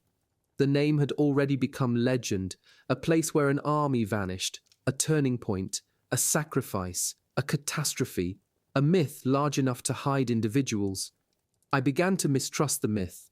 My Stalingrad was not a map arrow or a national wound abstracted into speeches. It was Dieter's unfinished letter, the Russian veterinary surgeon asking not to take days, the woman who spat near my boots while I bandaged her head, the amputated baker asking about bread, the child with the tin cup, the colonel waiting 40 minutes, the soldier with newspaper ink frozen backward onto his palms, the courtyard where enemies dragged wounded under a temporary truce no one recorded. If I speak of Stalingrad, I must speak of these or I speak falsely. The diary survived because I hid it, because guards did not care, because paper is sometimes beneath contempt, because luck is the archivist of war. I copied parts later when my hand steadied. Some pages were damaged, some entries lost, some I destroyed myself in fear. The text you read, if anyone reads it after me, is incomplete. But war itself is always transmitted incompletely. The missing parts are not empty, they are where the dead remain. August 23rd, 1942, fire over the river. I did not enter Stalingrad on the day the sky fell, but I saw the smoke from far enough away to understand that a city was being transformed before we arrived. The bombing began as a distant bruise on the horizon. We were moving east through dust, heat, and the long confidence of an army that had advanced too far to imagine reversal. Trucks coughed along roads that were not roads so much as agreements between wheels and step. Men sweated under tunics, drivers cursed engines, horses stumbled, maps were folded and unfolded in staff cars as if paper could discipline distance. Then the sky above Stalingrad darkened. At first one thought it was weather. A storm perhaps, but storms rise differently.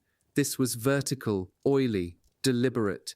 Columns of smoke climbed from the city and spread like black cloth. Aircraft droned in waves. Even from where we stood, the vibration passed through the air into the ribs. The Luftwaffe was doing what command said must be done, breaking resistance before the infantry entered. It is easy from a distance to believe in bombardment. A city becomes a target becomes a shape becomes a problem, bombing becomes solution. A medical man should know better. Every building contains bodies or the absence of bodies. Every street contains people who intended to be elsewhere when history arrived. A bomb does not fall on industry, morale, logistics, or Bolshevism. It falls on roofs, floors, beds, tables, staircases, lungs, water pipes, horses, children, grandmothers, soldiers, icons, sewing machines, radios, cats, bread ovens, and the thin wall between a person and the open air. Yet I stood beside a truck and watched the smoke with the others. Some men cheered, not loudly, not wickedly in the theatrical sense. They cheered as soldiers cheer when the sky appears to be on their side. I did not cheer. I also did not object. This distinction has lost much of its comfort over the years. A driver named Kruger said, "There will be nothing left for us to take." A lieutenant answered, "Then taking it will be easy." This was the first stupid thing Stalingrad punished us for believing. The wounded from air attacks began passing westward, even before we entered the city. Some were civilians carried in carts by other civilians because no one had sorted the world into proper categories yet. Burned arms, dust-coated faces, children with eyes too large, women walking without knowing where. One old man kept holding up a key and shouting something in Russian. Perhaps he wanted to return to a house. Perhaps he wanted to show that a house had existed. A staff officer ordered the column to keep moving. The road was needed. The road was always needed. That evening, I treated a Luftwaffe ground crewman injured while unloading supplies. He had a minor hand wound and a major certainty. "The city is finished," he said. I cleaned gravel from his palm. "Cities are not finished until the people inside agree," I said. He laughed. "Doctor, you sound sentimental." Perhaps I did. At that time, sentiment still seemed like a flaw rather than evidence of remaining human. The sunset behind us turned the steppe gold. Ahead, Stalingrad burned red and black. Between those two colors, our army continued east, carrying rifles, bandages, fuel, ammunition, illusions, and the first drafts of its own obituary. I slept badly beside the truck. In the night, the glow on the horizon pulsed whenever another fire found fuel. A city was becoming visible by destruction. I wrote one line then and underlined it. A place can be conquered in advance by the imagination, but not by the imagination alone. I did not know how expensive the correction would be. September 7th, 1942, before the ruins. The men were still proud then. I must write this, because later photographs will show only beards, rags, hollow cheeks, frost, raised hands, and columns of prisoners. They will make it seem as if the Sixth Army had always been doomed, always ragged, always half-buried. That is not how catastrophe begins. It begins with men who believe they are moving forward. They joked in September. They complained about dust, flies, bad water, Russian resistance, vehicle breakdowns, officers, field kitchens, letters delayed by distance. They sang sometimes. They argued over whether they would be home by Christmas, though by then even the optimists had learned not to say which Christmas too loudly. They wrote postcards with phrases like, "near the Volga," and "all well," and "the Russians fight stubbornly but cannot last."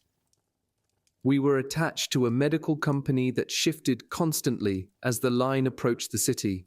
My responsibilities were ordinary in their outline and impossible in volume. Organize stretcher teams, prepare dressing supplies, establish routes for evacuation, coordinate with unit aid men, maintain records, sort wounded, preserve surgical instruments from dirt, preserve my own temper from fools. The land before Stalingrad was wide, exposed, deceptive. The city seemed always near and never reached. The Volga drew us like a military promise. Behind us, the long roads back to supply depots, railheads, hospitals, Germany. Ahead, smoke and the river. On the map, this made sense. On the ground, everything frayed. Dust entered wounds before we could cover them. Men arrived with lips cracked from heat and thirst, then hours later shivered in night wind. The steppe had no kindness. It gave sun without shade, distance without shelter, horizons without comfort. A panzer grenadier came in with a bullet through his upper arm and demanded a return to duty note. "You will lose use of the arm if you are stupid," I told him. "If I am absent, my squad loses a machine gunner. If you return, your squad gains a corpse." He considered this. "A corpse with experience," he said. This was the humor of the advancing army. Dark, but still energetic. The humor of the pocket later would become thinner, defensive, almost skeletal. I patched him and sent him rearward. He cursed me as he left. 3 weeks later, I saw him again in Stalingrad, wounded differently, no longer asking for notes. At meals, when there were meals worth naming, we spoke of home. One orderly, Baumann, had a fiancée in Dresden and carried her photograph inside a tobacco tin. He showed it to everyone until one sergeant told him he was wearing out her face by admiration. Another, Pfaff, had been a butcher and judged all army meat as if he were personally insulted by the animal's death. A nurse attached temporarily to our station, Sister Helene, had hands so calm that men lowered their voices when she touched them. She believed in order with a fervor almost religious. Labels, clean folds, proper counts, instruments arranged by size. I admired her and feared for her. Stalingrad would treat order as provocation.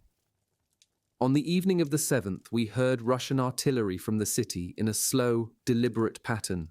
Not the chaos of panic, the answering voice of men waiting. Baumann said, "They should be finished after the bombing."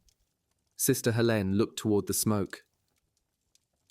"A wounded animal can still bite," she said. Pfaff added, "especially if you step into its mouth." We laughed. The laugh seems cruel now because the image proved exact. Stalingrad was not a fortress wall to be climbed. It was a mouth of brick, steel, cellars, factories, ravines, and men who had decided that if the city died, it would not die alone. That night I wrote to Anna, a cautious letter, stupidly gentle.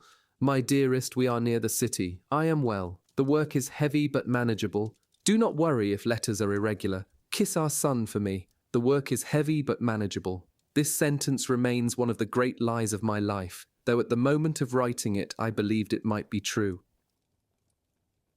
September 27th, 1942. MAMAYEV, KURGAN. The hill changes hands so often that I have stopped believing in possession. MAMAYEV, KURGAN. The name itself has become a diagnosis. Men arrive from there with soil in every fold of clothing, with eyes reddened by dust and smoke, with wounds from fragments of metal, brick, bone, and things no textbook identifies. They speak of slopes without cover, trenches opened and closed by artillery, bodies uncovered by shelling after already being buried by shelling, command posts that last an hour, companies reduced to groups, groups reduced to pairs, pairs reduced to one man searching for another. A hill is supposed to rise above confusion. This one concentrates it. From the medical side, MAMAYEV KURGAN produces repetition with slight variations. Shell wound to thigh, shell wound to abdomen, burns from flamethrower or exploding fuel, concussion, burial shock, rifle wounds at close range, grenade fragments in face and hands, men deaf but unaware they are shouting, men blind temporarily from dust, men who have lost all sense of direction and insist the Volga lies west. One patient today kept trying to dig through the floor with his fingers. "They are underneath," he said. "Who?" "My section." He had been buried by a shell burst and dug out after several hours. His nails were torn back. The floor of the aid post was stone, not earth, but his hands continued their memory. We had to wrap them to keep him from destroying what remained of his fingers. Another man, a lieutenant, arrived with a wound that would not kill him and a stare that suggested something else had already done part of the work. He asked whether we had seen a corporal named Esser. We had not. 10 minutes later, he asked again, then again. Finally, Sister Helene knelt beside him and asked what Esser looked like. He was carrying the radio, the lieutenant said. And then? Then he was not. This was all he could give. Artillery removes grammar from memory. Later that day, 2 Soviet prisoners were brought in from the hill, both wounded. The first was unconscious. The second had a chest wound and a face like carved wood. A German soldier escorting them said they had been found in a crater with 3 of ours, all too weak to continue killing one another. I treated the conscious Russian after stabilizing the German wounded nearest him. He watched me without expression. "Why?" he asked in German. "Because you are bleeding." "You came here?" "Yes." "And now you bandage?" "Yes." He coughed, smiled slightly and said, "Strange people." I could not dispute the diagnosis. At night, the hill glowed under flares. From a distance, the battlefield appears almost ordered. Arcs of tracer fire, red blooms of shell bursts, searchlights, lines of smoke. Beauty of this kind should be illegal. War seen from far enough away steals its own evidence. One must stand close enough to smell wool burning before understanding resumes. I went outside briefly to smoke a cigarette I did not want. The air tasted of dust, cordite, and the faint sweetness of decay. Somewhere a wounded man called for a stretcher in a voice that grew smaller each time. Baumann stood beside me. "Doctor," he said, "when this is over, will anyone know what happened on that hill? The army will write reports. That is not what I mean." I knew. Reports will say positions gained or lost, casualties sustained, enemy resistance, artillery preparation, objective, failure, success. They will not say that a man tried to dig his section out of a stone floor. They will not say that a Russian called us strange people because we invaded his country and then dressed his wounds. They will not say that a hill can become a mill that grinds language into mud. "No," I said, "not properly." Baumann nodded as if this confirmed something he had already suspected. "Then you should write it. So I am writing. May God forgive the inadequacy." November 11th, 1942, the last assault.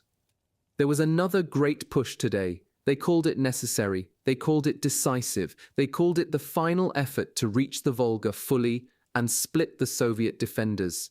Every few weeks, the war invents a final effort. The men have become suspicious of the adjective. The wounded came from the factory sectors again, especially from the north.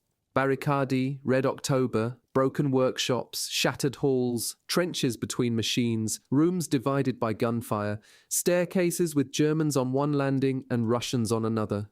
The fighting is no longer for the city as a whole, in any way a civilian would understand. It is for walls, pipes, corners, cellars, mounds of brick, sections of rail, the right to crawl through one breach instead of another.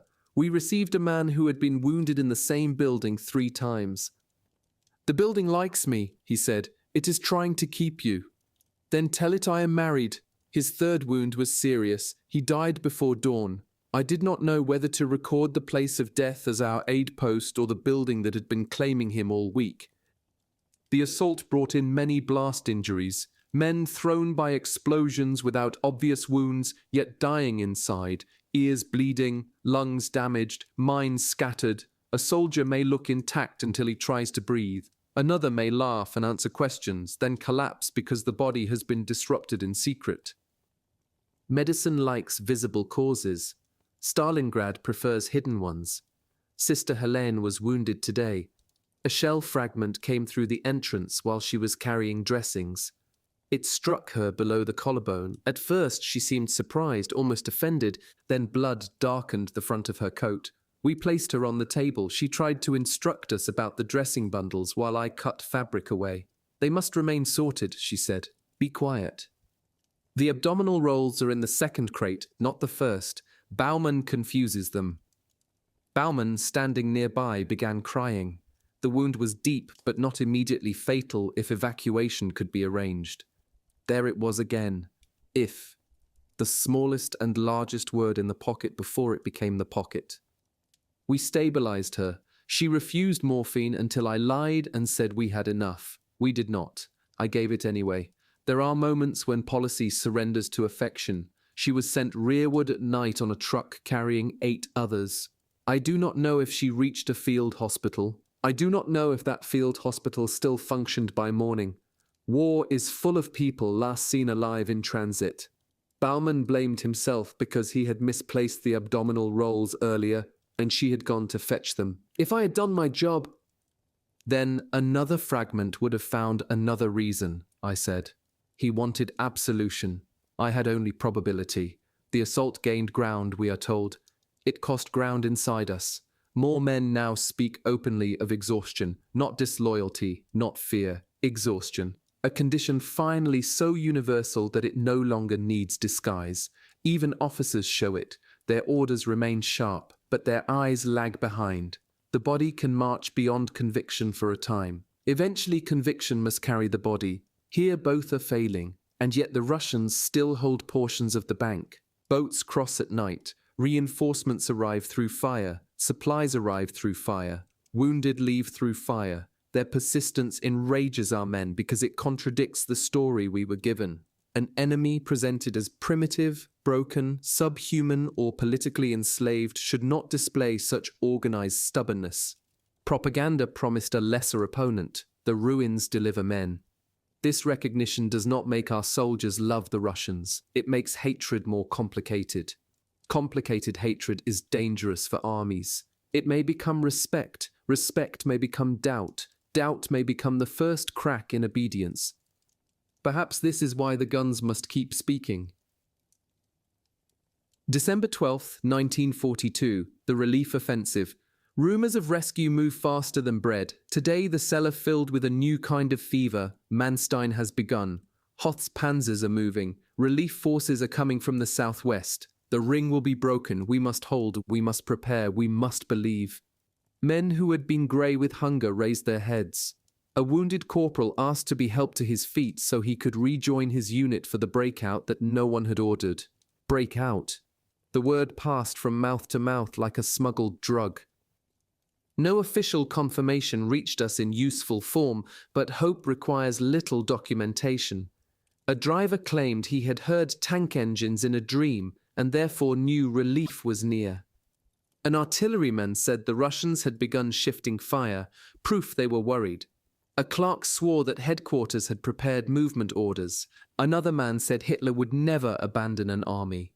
No one replied to that immediately because each man needed a moment to decide whether hope was still stronger than memory.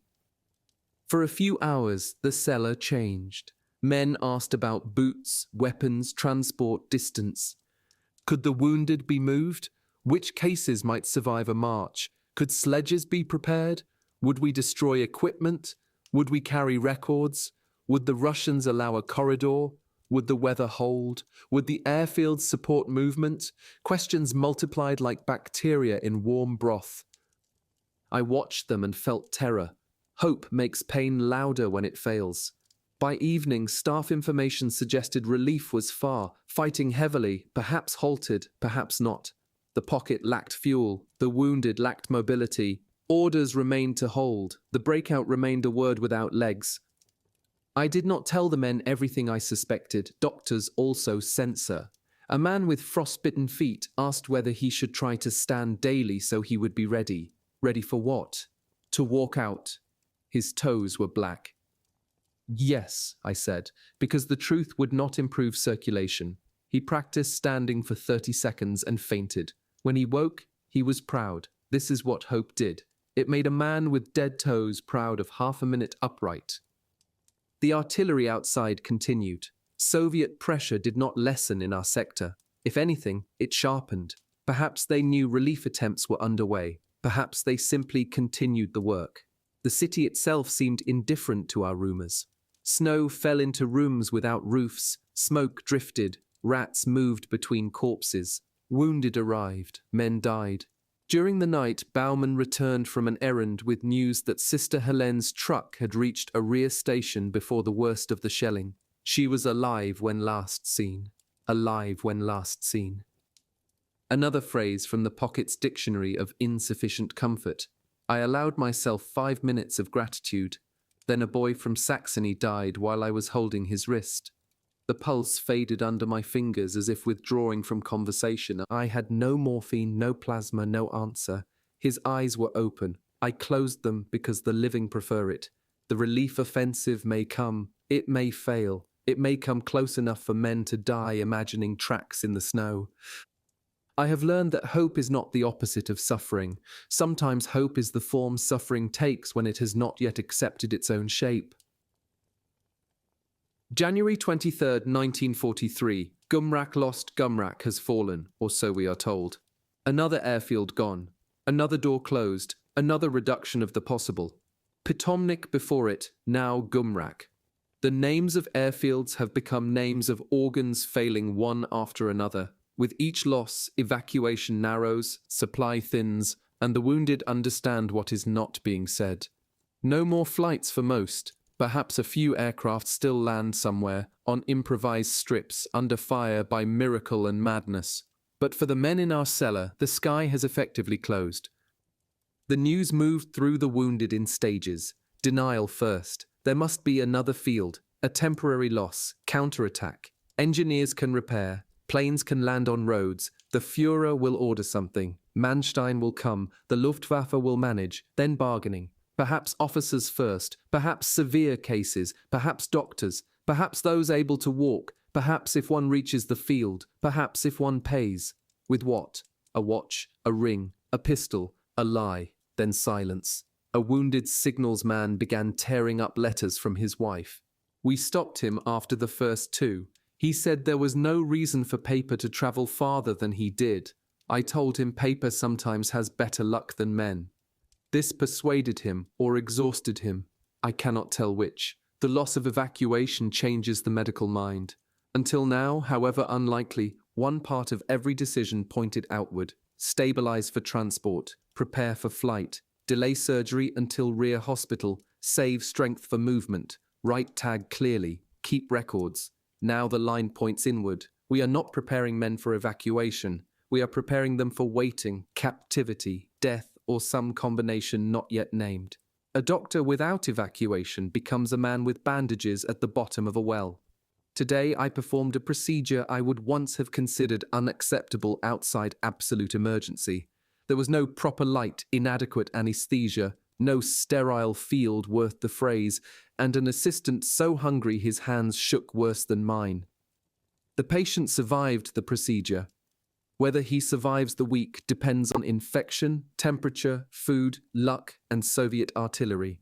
I wrote condition guarded in the notes and nearly laughed. The entire Sixth Army's condition is guarded. Outside, prisoners are already being imagined. Men discuss what captivity will mean. Some say the Russians will kill us all. Some say they need labor. Some say officers will be separated. Some say doctors are protected. Some say the SS will shoot anyone who speaks of surrender. Some say Paulus will never surrender. Some say Paulus will have no army left to surrender. A private asked me if a doctor is allowed to surrender. A doctor is allowed to keep patients alive, I said. That is not an answer. It is the only answer I have. At dusk, Soviet loudspeakers played music, not martial music, something slow, a song perhaps. It drifted through the ruins and entered our cellar faintly, distorted by stone.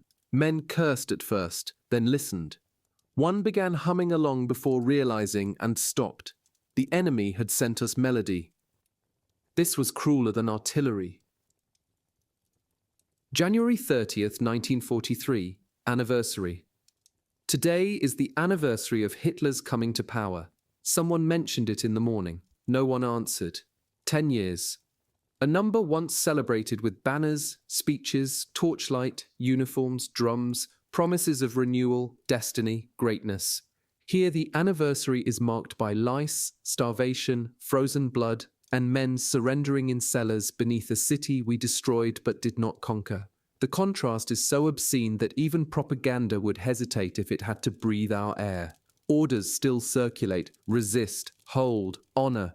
The Führer has spoken. The army has been promoted, praised, transformed into myth before it has finished dying. We are to stand as an example. To whom? The wounded, the dead, the Russians, Germany, history? I have begun to hate the word example. It turns men into instructional material.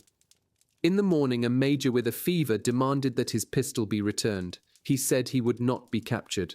"You are too weak to sit," I told him. "Then place it in my hand." "No." He called me a coward. Perhaps, but I have spent months preventing death where possible. I will not become an orderly for vanity disguised as honor. If a man chooses suicide in private despair, I cannot always stop him. If he demands assistance as theater, I refuse the role. By afternoon, he no longer recognized me. The Russians are very close. We hear them not only through loudspeakers, but through walls, streets, rooms. Bursts of submachine gun fire, grenades, boots, short commands, sometimes German voices answering, sometimes silence after. The cellar shakes less from distant bombardment and more from nearby impacts. This proximity has changed fear again. In September, shells were weather. In January, each explosion feels addressed personally. I found a moment to examine myself in a piece of mirror. A mistake. My face has become one of the faces I used to associate with patients. Beard uneven, cheeks hollow, eyes set deep, lips cracked, skin grey. I look like a man in need of evacuation. There is nowhere to send him. In the evening, I opened the diary to earlier pages. September's handwriting is controlled, almost elegant. October becomes hurried. November slants. December crowds the margins. January looks like a man writing in a moving vehicle during an earthquake. The script records what the author would prefer to hide. Bauman asked what I was doing. "Reading a stranger," I said. He looked at the page. Was he optimistic? At times. Fool. Yes. We sat together without speaking. He has survived beyond expectation. His fiancée in Dresden still looks out from the tobacco tin, though the photograph is cracked. He no longer shows it to everyone, not because he loves her less, but because love has become too private for the cellar. At midnight, or what I believe was midnight, artillery quieted for a brief interval. In that pause, from somewhere above, a German voice began singing the national anthem, alone, weakly, the first line. Then another voice joined, then a third, then coughing, then no more. I did not sing. I listened, and thought of all the ways men try to remain part of something larger when the small facts of the body are defeating them. The anniversary passed. History did not salute. Final reflection, the physician under the Iron Cross. What happens to a healer in a place like Stalingrad? He does not remain pure. That is the first answer and the hardest. He may save lives, but he serves an army. He may relieve pain, but he moves within a machinery of pain. He may give water to an enemy, but he came with the invader. He may hate cruelty in the cellar and still benefit from the system that brought him there. He may refuse one injustice and obey 10 others because a wounded man is bleeding now, and philosophy must wait. A healer in total war becomes a contradiction with sleeves rolled up. I have been praised for endurance. I distrust praise. Endurance is not always virtue. Sometimes it is habit, sometimes fear, sometimes the body refusing to die before the mind has voted. sometimes luck wearing a moral costume. I have also been condemned. This I understand better. The uniform cannot be removed from memory as easily as from the body. I wore it, I worked under its orders, I recorded its collapse from inside. If my hands treated both German and Russian wounds, they still belonged to a German officer in a war Germany began in the East with criminal arrogance and ideological poison. Let no one use my diary to clean that stain. Let no one use it to pretend that German suffering cancels German guilt. Suffering is not arithmetic. It does not subtract. It reveals. In Stalingrad, German soldiers suffered terribly. Soviet soldiers suffered terribly. Civilians suffered in ways my words cannot hold. The difference between these facts is not that one pain is real and another false. The difference lies in how the pain came to be. Who crossed whose borders, who imagined whom less than human, who turned hunger and fire into policy, who mistook conquest for destiny. Yet at the wound itself, ideology thins. A femoral artery does not bleed differently for a fascist, a communist, a farmer, a boy, a baker, a veterinary surgeon, a mother caught in shellfire. Pain is intimate and politically inconvenient. This does not absolve the guilty. It prevents the physician from becoming merely a clerk of hatred.